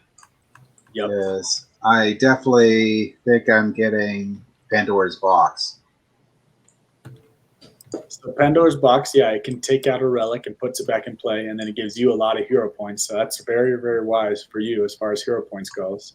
Yeah, and I think I'm going to take out the Midas touch hand thing. So the Hand of Midas is actually not a relic. Oh, that's right. Oh, so what would I take out? So the only item that you could really take out this round is the Bows. the Golden Fleece, because the bows is actually protected this round because everything. Oh, because of this thing, yeah. Yeah, you can't play Pandora's Box, and the things that you buy that turn are okay. Unless, and again, this is one of the nuances of the game. The Nemean lion skin is not safe to turn to that spot. It can be stolen by the Thunderbolt because the Nemean is kind of like that completer item. And then the other thing is you can use somebody one of their glories, even if they bought the glory that round. But that's the only case that the item is not safe that current round once you buy it. So I'll go ahead and destroy the fleece there because he has too much health. Oh, no. You don't want to do that. So let's see. Our price for Pandora's Box is at, so it looks like you already moved it to 10. I'll get you your 15 hero points from the bank, James. That's by 10 money. And 10 from James. Good job. And the fleece is back in place. So here we go. James, here's your hero points here, my friend. Yeah, don't worry about it. And I think, we still have Dan to go, right? Dan, you're up, my friend. Yeah. I've been mulling this over. I think I'm just gonna get a card. Don't worry about it. I'll just take this one. Beautiful. What do you take? The Hammer of Hephaestus. Yeah, it makes every item built cheaper. So he's looking to stack some things here coming up. That's wise. So let's see. We have 3 relics left. Now remember, friends, there's 3 ways to win 7 fortunes. Obviously, Arachne adds another way because of her ability with getting the 50 hero points. But the first way is to get 150 victory points and hold it through a full cycle of actions, and then you can win. The other way is if all seven relics are in the game during a full turn cycle. At the end of that turn cycle, whoever has the most wins. And it doesn't look like we're going to have the elimination win this time if it ever gets down to 2 players, so we probably don't have to worry about that one this time.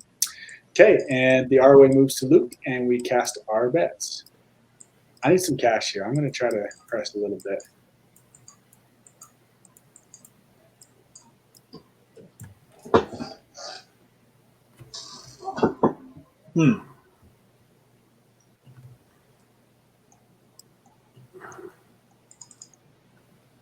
Nice, Dan. Yeah. No. I'll go ahead and drag Sorry. No problem. I'll go ahead and drag it over. Nice job. Okay. Oh, I just whoa. wanted to make a little change. Yeah, I like it. So Luke is going big time. 30 drachmas on his bet. Okay, good luck, everybody. And here we go. To the flip. Yes, that's good. Ooh. All right. Ooh, Oh, 7 on the first card. 7 on the first card, huh? Okay, Luke. Don't worry about it. Hit. Okay, so he's got a 3. I'm gonna hit. He's got a 5. I'm gonna hit. Come on, baby. Oh, bold. So he needs a 1, 2, 4. Oh, hurts bad, my friend. Man, I just gave a lot of money to Cyclops. Here you go, Cyclops. Money in the bank, my brother. You're welcome. This feels good, yes. What they say, the house always wins. Oh, dang.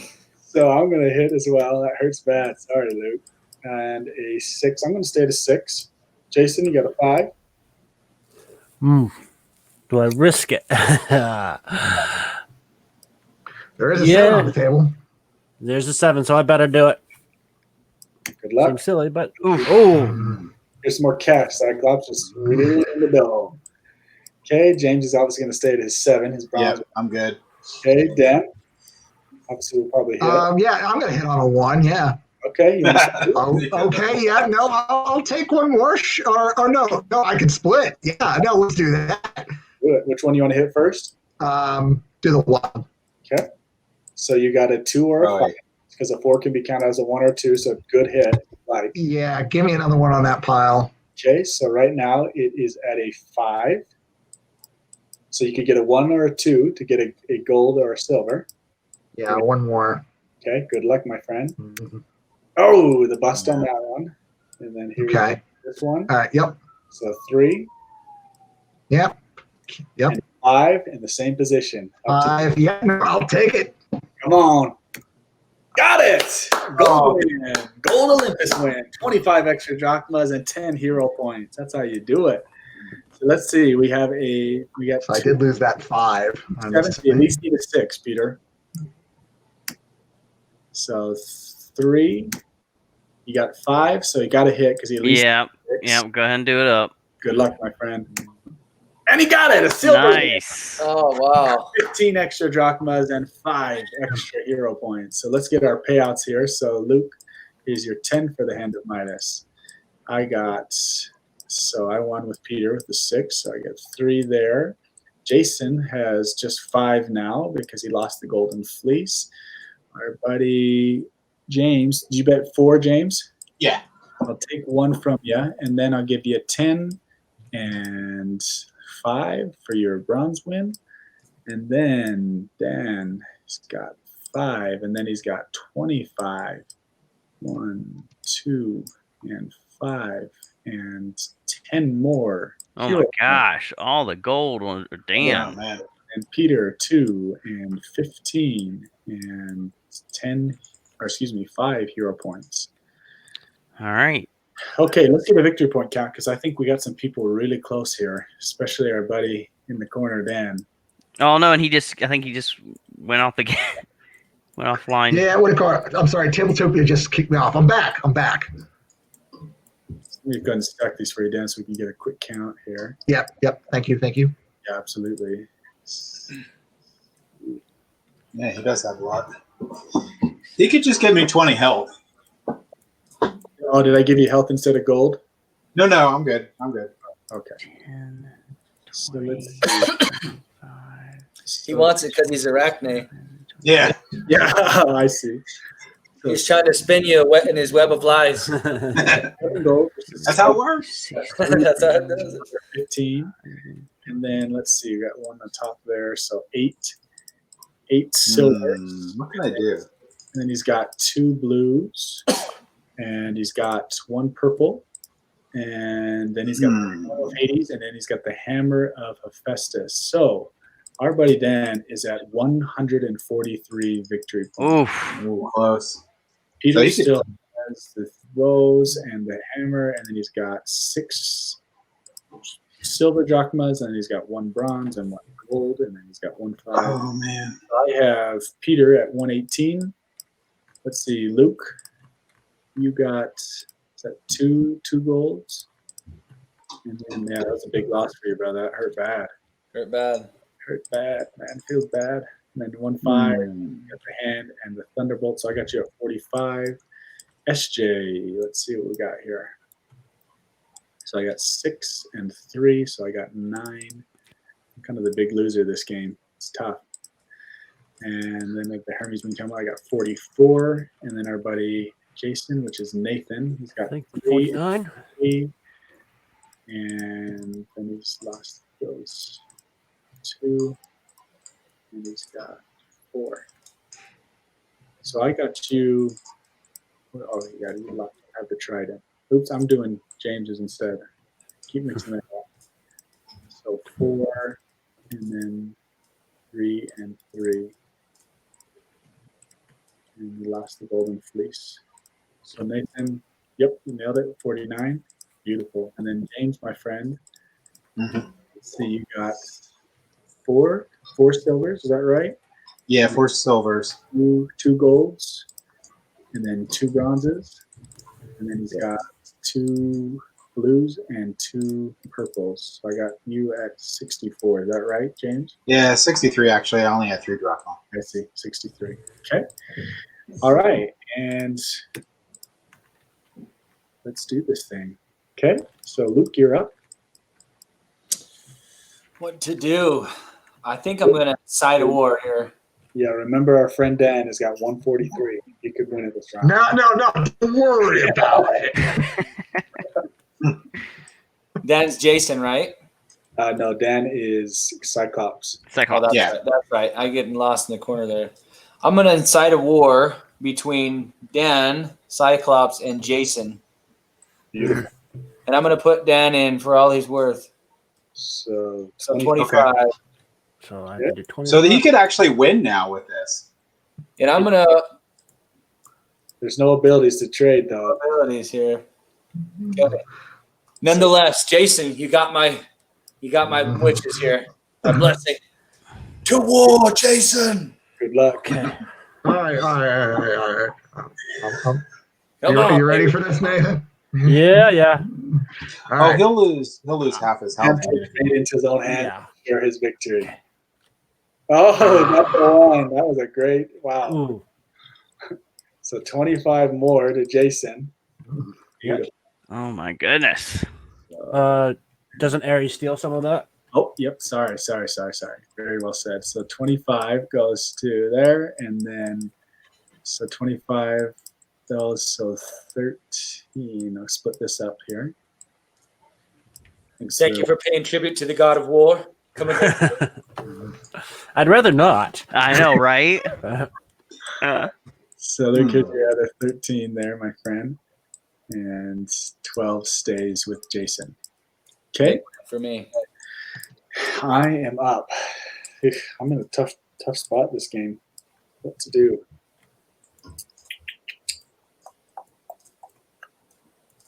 What's available here? Well, I'll go ahead and get that golden fleece for 5. Oh, and then Nathan can't get it for free. Right. Just prevent Nathan and James from getting that. Well, I can always battle for it. That's true. At least it's one round, though. Okay. Jason, Nathan. Ooh, okay. still, once again, low on money. I Yep. could try battling somebody. Yep. You could do the hero point battle. How many points does Ares have right now? He's up there, right? Yeah, let's get a count for Ares so everybody can be clear. So Luke, you were at 45, but you gained. So now you have 3 blues and 2 purples, and you got 11 reds. So I got Luke at 88 victory points now. Okay. You got my Thunderbolt and Hand of Midas, right? Yeah, I do. Well, So I neither attack 98 for Luke. Sorry. Ares 98 or points. Arachna, because Arachna's got 30 towards their 50 they're Yeah. trying to get. Yeah, but I still got another turn before I can even get there. So, you know. And then if you lose, you also get her. You tilt her towards that victory. That is true. Right. That's Oh why yeah, I could. No, fight me. I could win. could go either way. Yeah, for sure. Yep. Oh yeah. Ooh. But then, what does the Ares have to defend themselves with? Nothing. I don't got anything. Ares is probably your Also- best bet if you want to do a battle. Yeah. Yeah, Just I wait. guess I'll do that. Just Yeah. my internal character, the God of War. You know, you should be afraid. Or, let's roll the dice again. I will do 30. Okay. Oh boy. Good luck. Okay, this is the only thing I seem to be doing well in. So, 3. okay. What the risk a single die roll on? I'll say that. Oh, Oh, 6. Oh, Let's go. Nice job. So let's see. 2 more. Should have battled me. So then 2 more of those. So, Oh. or excuse me, he's got 4 now. So Luke is at 128 victory points now to Luke. Okay. Ooh. James in the corner. Yeah. So, Luke and Dan. Luke and Dan. The question is, do you go for the win right here? I could roll for it. Yeah, that's what I'm saying. I wonder you go against Ares and you got the trident. It's a good battle. I mean, you could get 2v1. now. Yeah, that's 30. So I'll do 20 against Ares. All right, he's going for the win. Come on, James. Take that God of War down. Whoops. Here's your dice. Come over here by you so we can do a. There you Hey, go. good luck. This is big. Did I roll 2 dice or 1 dice? You get 2. Let me get your second dice. Sorry. Yep. All right. Let's make you yellow. Let's make Luke white. Okay, good luck, friends. Okay. You get to pick the highest of your 2, so good luck. He's got a 3. Oh, Oh no! Oh, There that we seems go. pretty spicy. So it's tied. Oh! So I re-roll the 3. no, he hadn't rolled yet. He just rolled a 5. Yeah, he just rolled. Oh, 5. he hadn't rolled yet. Oh, okay. So he got 20 more. Oh my gosh! So, So now, yeah, he might win. Or So he's that like- is winning. so Luke is now at 148. Yeah, he's 2 away. Wow. 148. All right, you have to avenge me. So let's see. I think we got Dan. Yeah. Well, I'm still not feeding James. I think Well, I only think- got 10 health points now. I think I'll take this this relic over here that's still not bought. I like it. What? That one's the best. The That, Aegis. that You should've got also, that. whoever has the highest victory point when the last relic is in play is the winner. Wow. So this is fascinating. Oh, well, he got the belt, so the Aegis is still there. So, Oh, Yeah. but yeah, do remember, all 7 relics are in the game through a full turn cycle of actions. Then, yeah, at the end of that round. So this will be an interesting round to come. Let's get a victory point count for everybody before we Well, go. so I haven't gone on this turn yet. Oh, sorry, Peter. Peter is up. Oh, wow. Wow. This is, whoa. I did not realize we had one more turn. Peter. Wow. You're right. Thank you. So this could be it. This could be it. Let's get a victory point count for everybody so Peter can make the best decision with his action. Let's start with Dan. I think Dan's our big leader, possibly here. No, I lost. Well, I guess I just regained 25 points, so I'm Did probably you pay your amount? closer to where I was. Did you pay your amount? Did the Yeah. 10 to the bank, Dan? He did. already? Okay. I did. So Dan has got 6 golds, and then he's got 3 bronzes, and then he's got, what is that count there? That silver count. Can't quite tell. So 7, so he's got 10 silvers. And then he's got the Belt of Aphrodite now. 5. And then he's got the Hammer of Hephaestus and the 2 relic bonus. Oh, wow. And the Helm of Hades. So let's see here. I have Dan at 170 victory points right now. So he could just win right now. He could win right now. So Peter's got to stop him. He's our only Let's see what we can do.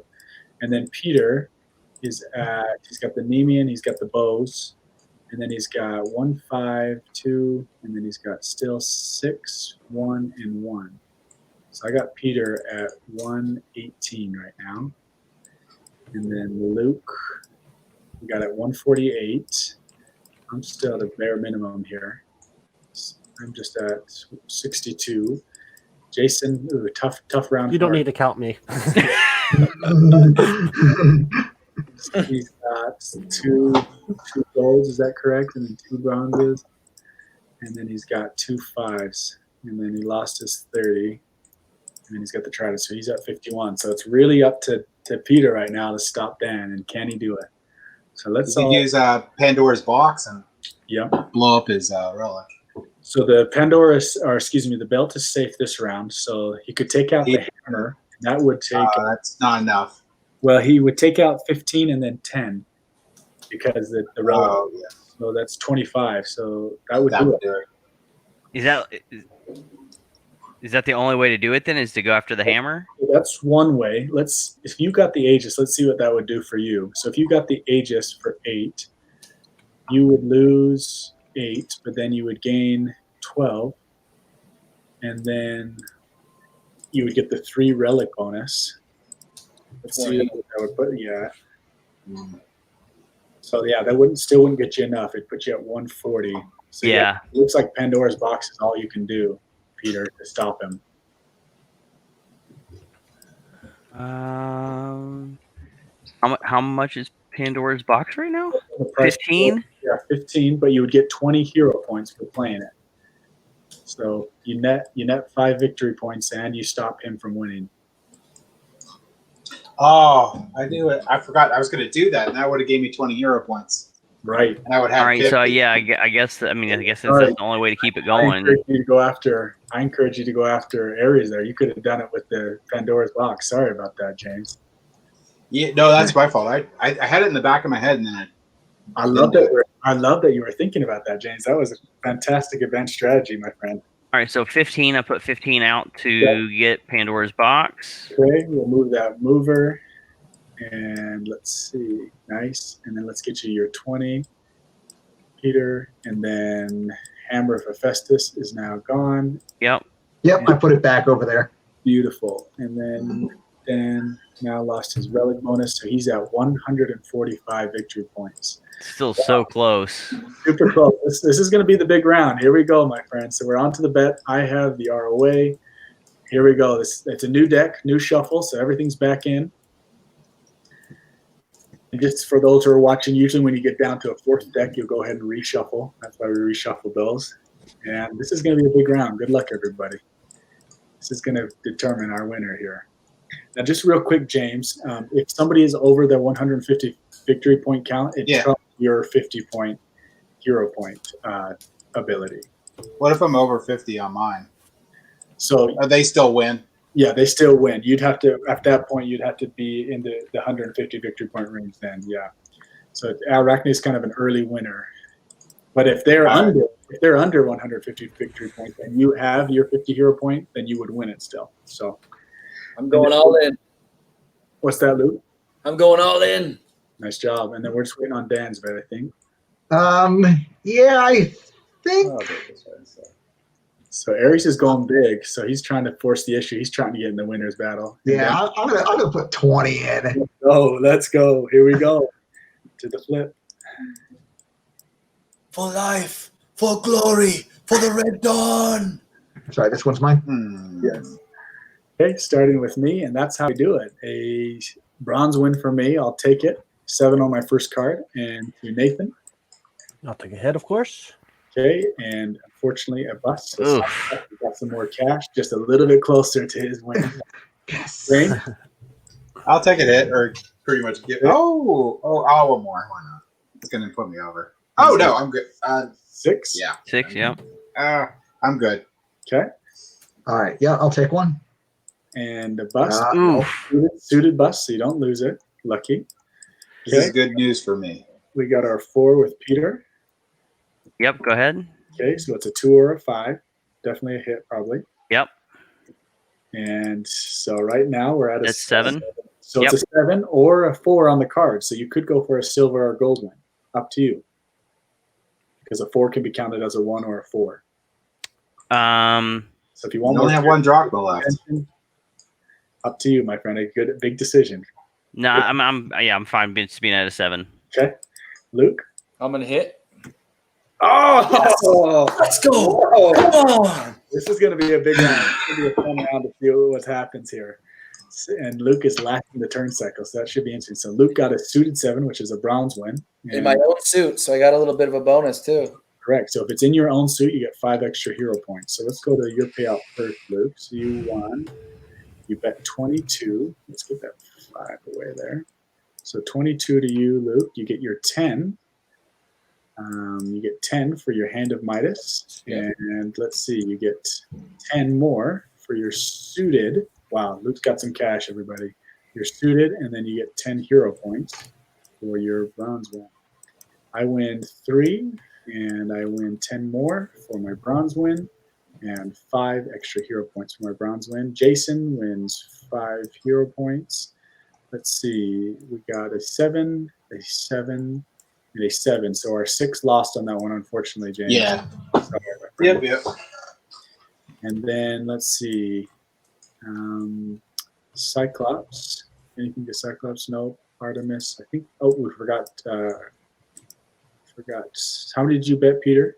Is that 5. 5? Oh, beautiful.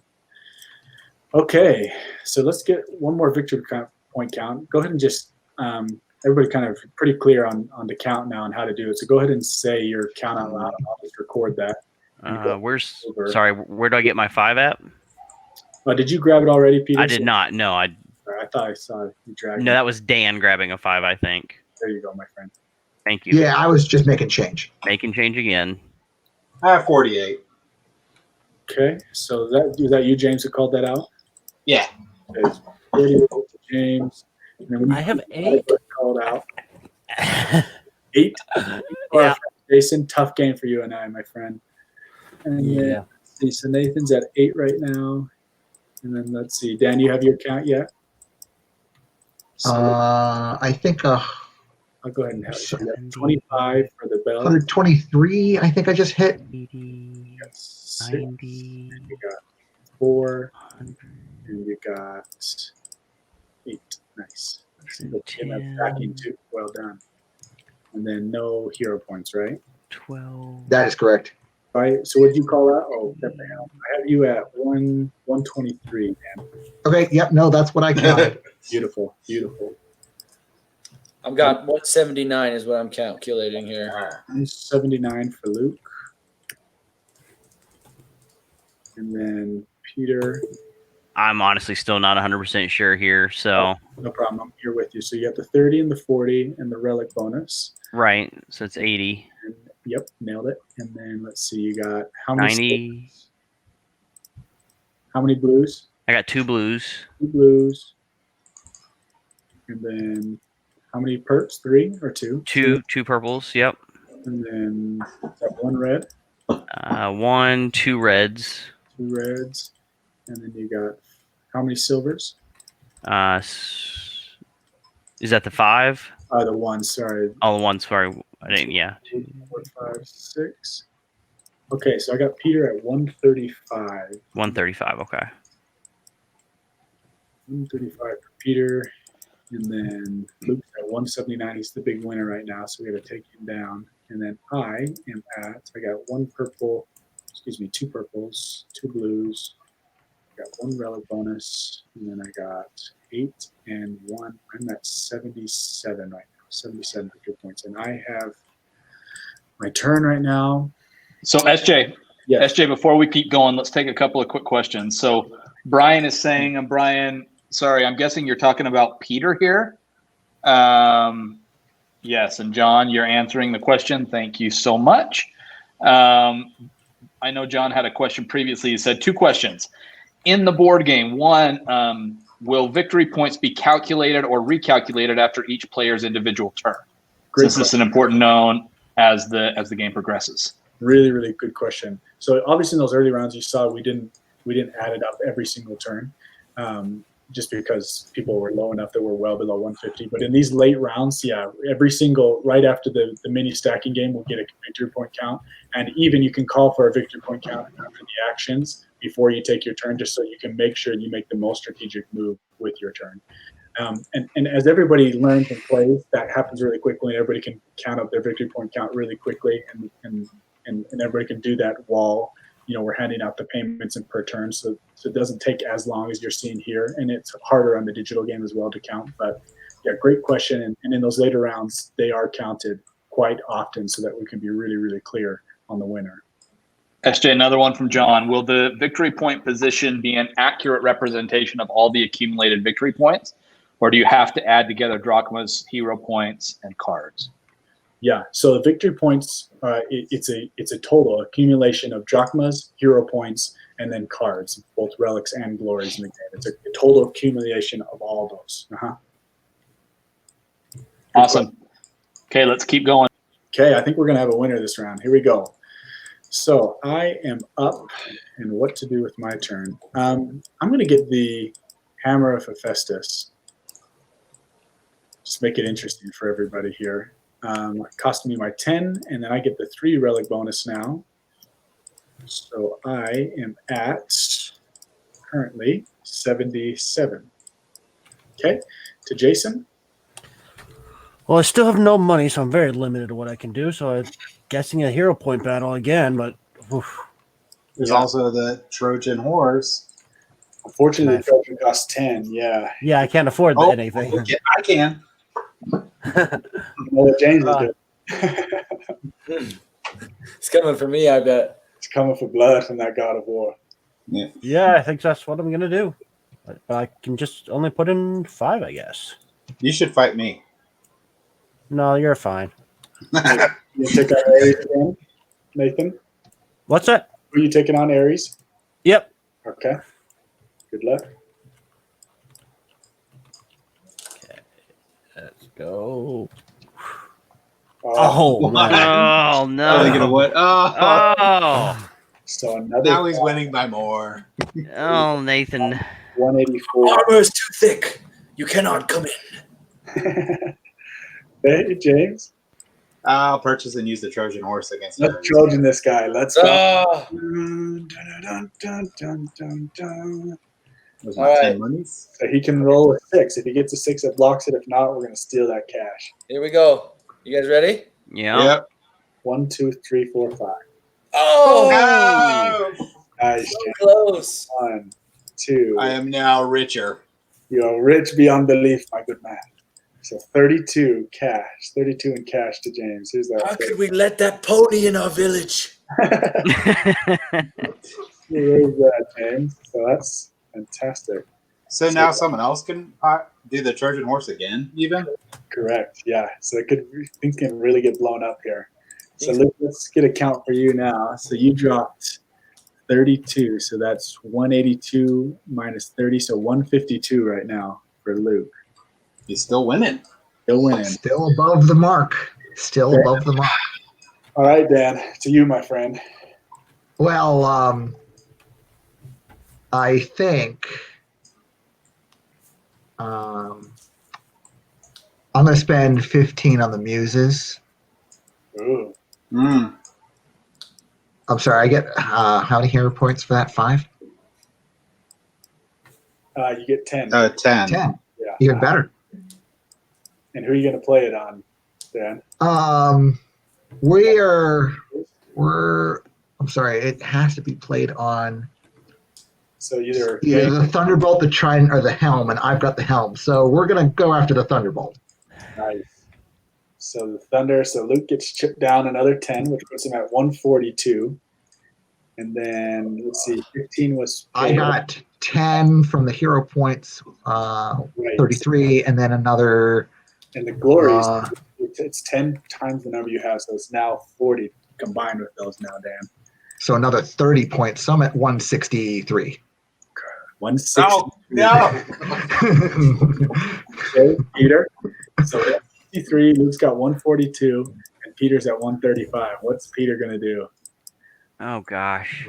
Well, people, remember that you have the Bows of Artemis and Apollo, so you can steal somebody's turn and have 2 actions per turn. So we've been. Oh shoot! I'm not even. Yeah. So you, in a sense, could steal Luke's turn to try to close this up, but we'll see. We'll see what we can do here. Grant. So if I use that to steal his turn, then that's my turn.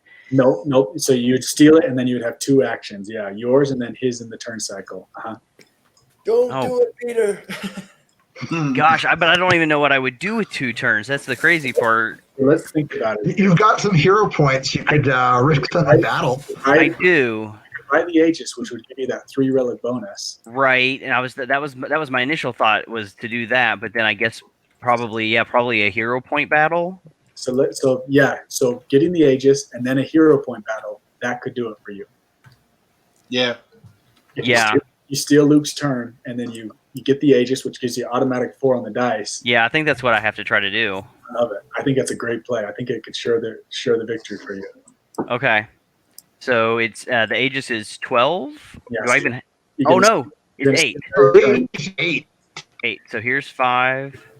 So just so we're official, you're stealing Ares' turn, right? Oh yes. Sorry, I am stealing Ares' turn. Nice.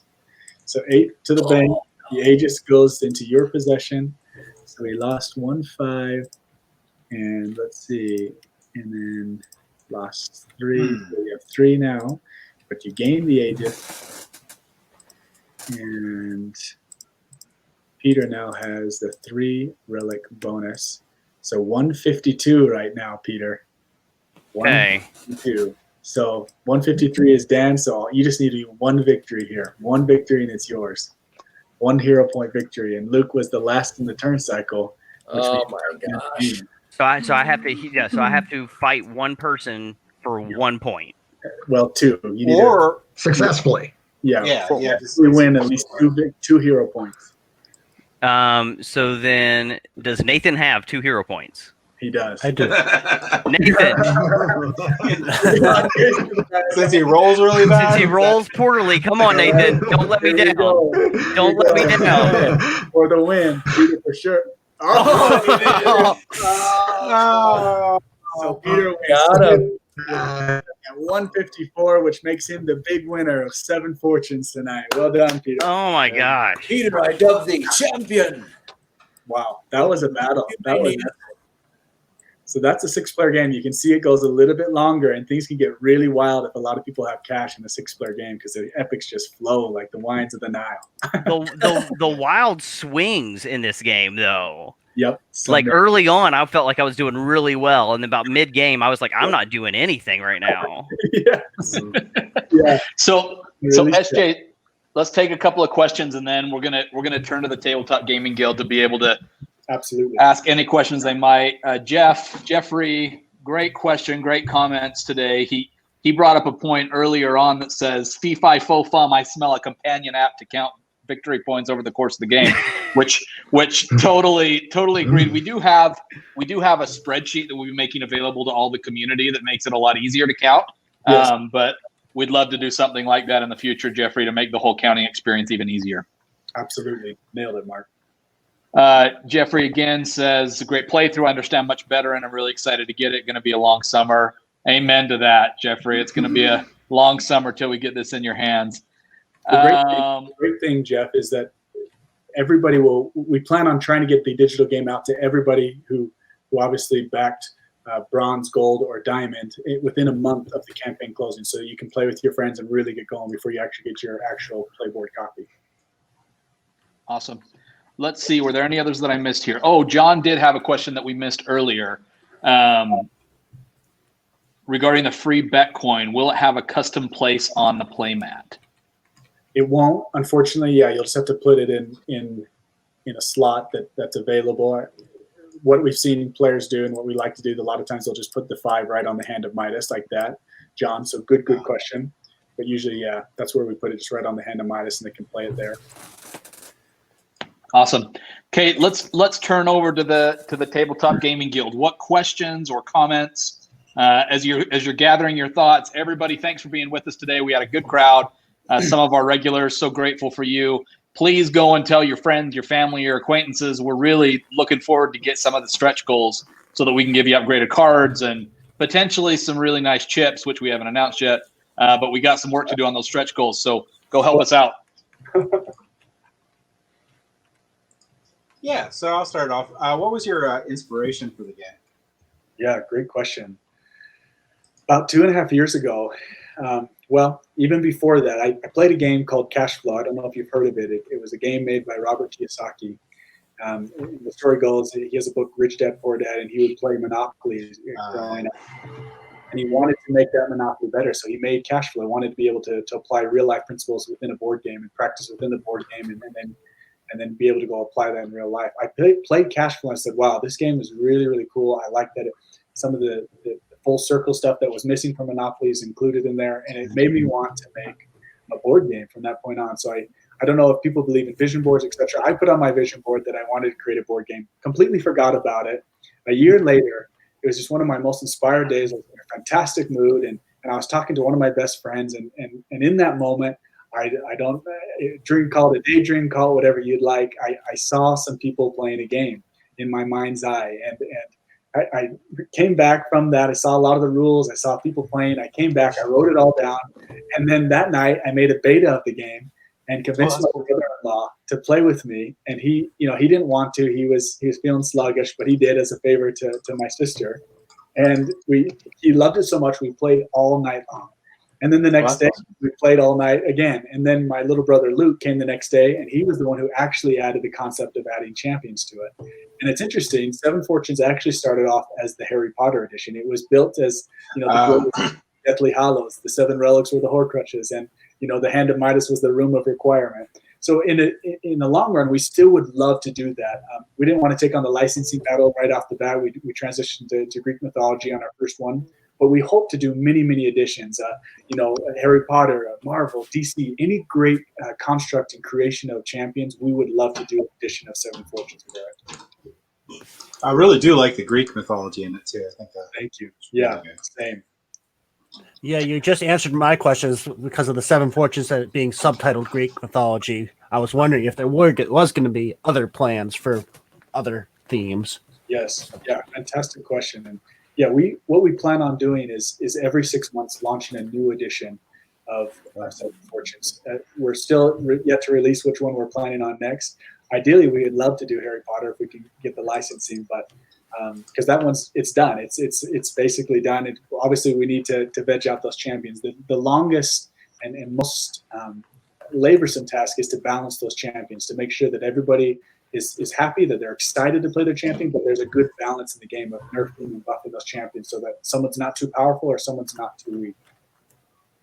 I like the idea where you had those strategy sheets in there too. I think those are really cool.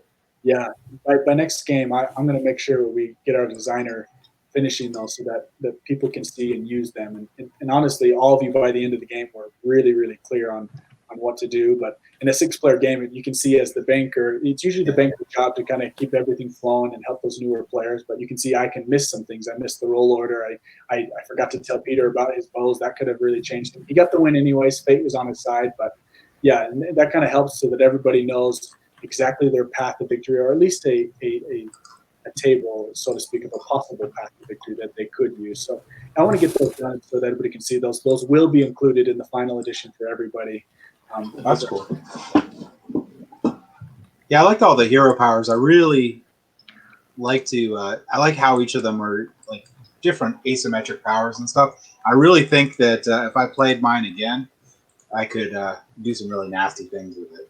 I love that. I love that you're already thinking, what can I have done with the champion? And you'll develop your favorite things. People have different things that they like to do. Some people really like the hero point stacking. Some people like the real betting phase of the game. And so King Midas is extremely fun to play because he's just a money guy. Everything, like for instance, all the items that he buys, they actually have no abilities for him because when he touches it, it turns to gold. And so he's just a huge better. He really maximizes the hand of Midas. There's some really, really cool, unique things. There'll be some favorites that you love to play every time, but it's super fun to try the new champions because it's like the game keeps growing with you. If it gets a little bit old with one champion, you try another one, and it's super fun to master that one. And you guys are at 35 heroes right now? 35, yeah. We'd like to, in our stretch goals, we'd like to get it to an even 40, and then we'd also like to add 2 epics. Right now, for sure, in stretch goals, you'll see we want to add the Kraken, and obviously Poseidon will have that cheaper as part of his ability, and that will be sink half the hero points on the table. So kind of a really cool thing with the Kraken. And then we're going to have the community vote on the last epic and champion that they would like to add to the game as far as stories they like and even have them take part in the abilities. Now, if you add SJ, those epics in, I'm sorry. Oh, go ahead. No, James, go ahead. Sorry. I was going to say, if you add those epics in, is it the game still going to be at 5 epics, or would you have all of them available? Yeah, going to be that even 7. So as part of 7, okay. The silver goal right now, it's to add 4 more champions, and those are listed, and then 1 new epic, which is going to be the Kraken. And then in the gold stretch goal, we want the community to choose the last champions we'll add in the last epic to make it an even 7 and an even 40. Nice. That's cool. There is a question here, SJ, from John. Where did the idea to make the 4 also be a 1 come from? Well, if you can believe it, I spent a lot of time in the casino playing blackjack. So, a lot of the methods you see within the stacking minigame came from that time in blackjack. And if you get really, really good and really, really advanced in the stacking minigame, you can figure out the number ratios as far as in the cards. There's a lot of 1s, there's a lot of 2s, there's a lot of 3s, and a lot less of those higher cards. So you can actually start to count cards and know when kind of cards are coming to determine your bet, when to press, when to hold. The Olympus wins, those are like variations of blackjack games that I played, and obviously I changed them for this game so you see that, and it's a really, really fun gambling feel. I mentioned gambling. It's a very, very family-friendly game, and there's no direct influence of the casino. You're not going to have that effect on your family, but that's kind of where I applied it. And then in blackjack, an ace you can count as a 1 or 11. So I kind of wanted that same feel in the game with regards to get the 1 or the 4, so you could kind of play with that in the card. So that's where that came from. Great question, John. Other questions, Dan, Peter, James, Nathan, anything else you're wanting to know?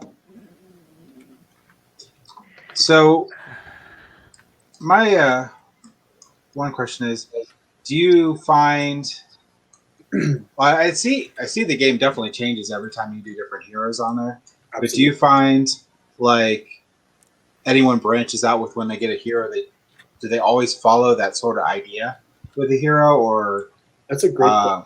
Yeah, so that's a fantastic question. Every hero definitely has a general stream of which you could float down for success.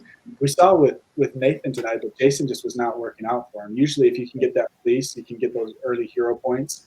The next step that Jason needed to make was to get either the helm of Hades so that people couldn't duel him, or to get a really dueling item so he could stack more. It was just tough that Nathan just had a tough time in the stacking cards in the mini game, that he couldn't get enough cash to buy anything on those turns. So that was tough. So everybody kind of has their natural path that they could do. But in the end, sometimes it's just the game that determines where you go. Sometimes you just kill it in the mini card game, or sometimes somebody else is killing it in the mini card game and you just have just enough cash to Trojan Horse them every single time. It's interesting. There's a natural path, but it doesn't mean that it's going to be the path that you take. It's a lot like chess. Sometimes you got to move according to what happens in the game. Yeah. I was definitely trying to take a defensive strategy. It just didn't have the money to do it. I was aiming for get that helm as soon as I could afford it, but it just didn't work out. Yeah, tough on the stacking phase tonight. And you can see I had a tough night myself. It's sometimes it's the focus, and some people just come in their first time and they just absolutely kill it on the stacking mini game. So yeah, I think Dan and Peter were the big winners. I mean, it's so rare to get Peter. I love seeing those. It's so fun, but super rare to happen. So that was really cool. Yeah, I was trying to hide. I was like, okay, well, I won't win a lot of money. If people don't see I'm winning very well, maybe they won't pay attention to my health points. Also, a really cool strategy, James. Sometimes in a 6-player game, everybody's just focusing on the victory points, where Arachne could then slip in and win. Yeah. A few other champions that have a kind of a quick route to the win right there. like Cronus, for instance, he can win with 100 victory points instead of 150. So he can that's cool. in there as well. There's some champions that if you don't pay attention, all of a sudden it's over. Yeah. I was So gonna- SJ, go ahead. I was Peter. just gonna ask if there was any specific like combinations of relics or anything like that that you guys tend to go towards. Yeah, absolutely. So I always like this one. The completer move in the game is, you can tell it's absolutely chaos, especially in a 6-player game. And if everybody has cash, it's really hard to win. So the completer move that I call it is, Peter almost had it, is to get the Nemean lion skin, and then you got the Thunderbolt to protect the Nemean lion skin so somebody can't steal it. And then the way to protect the Thunderbolt is then to get the Helm of Hades so that nobody can duel you for the Thunderbolt. But then Okay. you're against the epics and against all duels, and you basically locked up your board. And I kind of call that the completer move, the completer victory move, because then nobody can touch you. And you kind of need that in a big game like this. You need some kind of completer move, or you just have to really, really time it. And that's kind of where the turns come into play. So, for instance, Peter was second to last. He could steal Luke's turn, which means he was last in the turn cycle, so he could close it up right there. If Dan was last in the turn cycle, it would have been a different game. So there's advantages to going first and last, and you kind of time it. You're kind of thinking, okay, I'm last next turn. I want to stay low enough so that nobody takes me out this turn, but then next turn I'm going to close up for the win. So that's kind of how that strategy comes into play. And I do like that completer move of the Thunder, Helm of Hades, and Nemean Lions. Mm-hmm. But you can see there's a lot of items that complement, like absolutely, like the Hand of Midas. If you had, like, say Luke had bought it at he bought it at the 10 level, or the 5 level, so he was getting 10 per turn. So I wanted that. I just couldn't beat him because I didn't have a dueling item. So if you have an item that's giving you a lot of cash, or those kind of things, you definitely want a dueling item, or the protection duel with the Helm of Hades to protect those items. Definitely the complements for sure. Yeah, more than once I thought about trying to take the Hand of Midas because I've just had this immense cash flow already. I was thinking of just like layering more on top of it. It would have been a good play. It's just tough to know. Do I go for the 50 hero points, or if you would have battled at the 1 level or the 3 level and still at the 10, it would have been cash money. I like that you're thinking that, James. So SJ, talk to me a little bit about the abilities. Brian is asking here, certain Olympians have a set of abilities. Did you pick off of the best abilities, or did you have to pick and choose? Really, really great question. And I can open this up to the group here. But usually in a first game, it's kind of just, what kind of abilities do I feel like best with? What can when you're very first playing, it's like, what kind of artwork do I really, really like? Because the abilities don't make that much sense. But then once you really, really get involved and you play a lot of times, like in the mode we play tonight, it's like, which abilities do I play best with and lean to? So you saw Peter and we both went out with Apollo and Artemis. These are really, really powerful champions, and that they can get the bows of Artemis and Apollo for free. Obviously, that's one of the big relics into the game, just like that, for 0 cash. It also makes us very, very vulnerable, right? Because anybody, like Luke stole with the Thunderbolt, right? It's very, very vulnerable, but very, very powerful to start. So as far as abilities go, like you definitely, all of the champions are really fun to play, and all of them can win, every single one of them. Obviously, depending on the champions in the game, they can be weaker. For instance, let's say, like if Athena was in the game, Arachne would be really, really benefited, right? Or a item, which was the Aegis. So you can kind of bank off on that. Tonight we played random, where we didn't see what each other really picked. But there's other modes where you can play champion modes in the rulebook, and there's even more we'll include on the website, where it's draft pick, where all the champions are laid out, and then everybody in the turn order will ban a champion that they don't want in the game. If they know, okay, James is super good with Arachne, you don't want Arachne in. Or Peter is super good with Artemis, he's always winning with Artemis. They eliminate Artemis from the game, and then everybody will pick one at a time in the turn order. And then the last person, say somebody picks, let's say somebody picks Zeus in the game. The last player's like, well, I'm going to pick Hera then, because Hera on her ROA can steal the turn of Zeus. And so Hera, in a sense, could get the bows of Artemis and Apollo and be able to steal the turn of Zeus, and essentially on her ROA have 3 actions. So there's really some powerful heroes against others according to their story within the game. So a lot of strategy at play according to what champion you're going to play. Obviously, tough when you're playing a randomized game, like the one we play in standard draft mode. But it's really cool. We even have a mode where you can co-op against each other, so a 3-on-3 or a 2-on-2. You just kind of double the points, and then you're working together against the other player. So kind of a lot like League of Legends now. You're picking a champion, working against the other team. So some really, really cool things and some ways that it can change up with the game modes. Yeah, that's really cool. Let's do one more question, SJ, from online, and then we'll let the Gaming Guild finish us off. So Sure. Jeff's asking, are the epics same for every player, every game? Really, really great question. The epics have the set abilities every single game, yes, and they are the same abilities for every single player. The price, the only thing that changes about the epics is the price, and that's listed here on the price board. There is a difference between these little numbers underneath here, like the Pandora's box. Every time it was played, it was worth more hero points to play it, because the player who's playing is obviously making a sacrifice, right? They don't really benefit because they're just killing the relic. They don't get to take the relic. So that's why we kind of offset that by giving them more hero points every time that was played. Because really, the person who's playing Pandora's box is just helping everybody else on the table, right? Because that's usually when you're playing it. Where James had a really good strategy he was playing it just to get more hero points. So really cool strategy there. But yes, great question. The epics abilities stay the same for everybody during the game. The only thing that changes is the price for them. Awesome.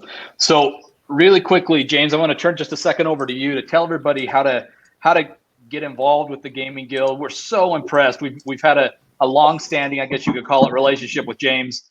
Awesome guy. Go follow him on Facebook, on Instagram, wherever they're up. But James, tell us who you guys are. Tell them where they can get more information about what you do.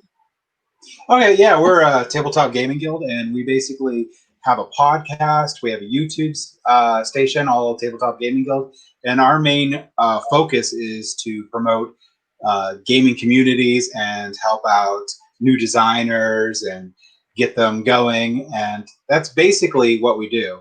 So we have a lot of content out there. If you want to help us. If you want to have us help with promoting your local event, let us know. If you're a new game designer and you'd like us to highlight your product and help you out, let us know. We do all that free. We just want to try to improve the gaming hobby and get more people included in it. Awesome. Go give them a follow, everybody. Huge fans of Peter, James, Nathan, Dan, and the whole rest of the Gaming Guild. Any last questions from the Gaming Guild before we let everybody go? That was great. Thank you for letting us play the game. It was a lot of fun. It was really exciting. So I really wanted to see how it played out, and I was excited to do that. So thank you. Yeah, I had a blast. Thanks, guys. Thank you so much for joining us, friends. That was a blast. And you guys were awesome. You guys caught on really, really quick, and it turned out to be a great game. Thank you. Cool. Thanks, everybody. Remember, we are live on Kickstarter. We've still got, I don't even know how many days we're out, James. Is it 26? Does that remember? Yep, 26 about left. 26 days left. Go tell your friends. I'm hoping that we have a few other backers. Peter, Nathan, Dan. We got to get you on the bandwagon here before the night's over. We will be back again a couple times this week to do some playthroughs. Hopefully in the coming weeks we'll do another one with the Gaming Guild if they don't hate us too much. But thanks again for joining, everybody. Go back us on Kickstarter. Have a good night. Thanks, everybody. Good night. Good night. See you. Bye.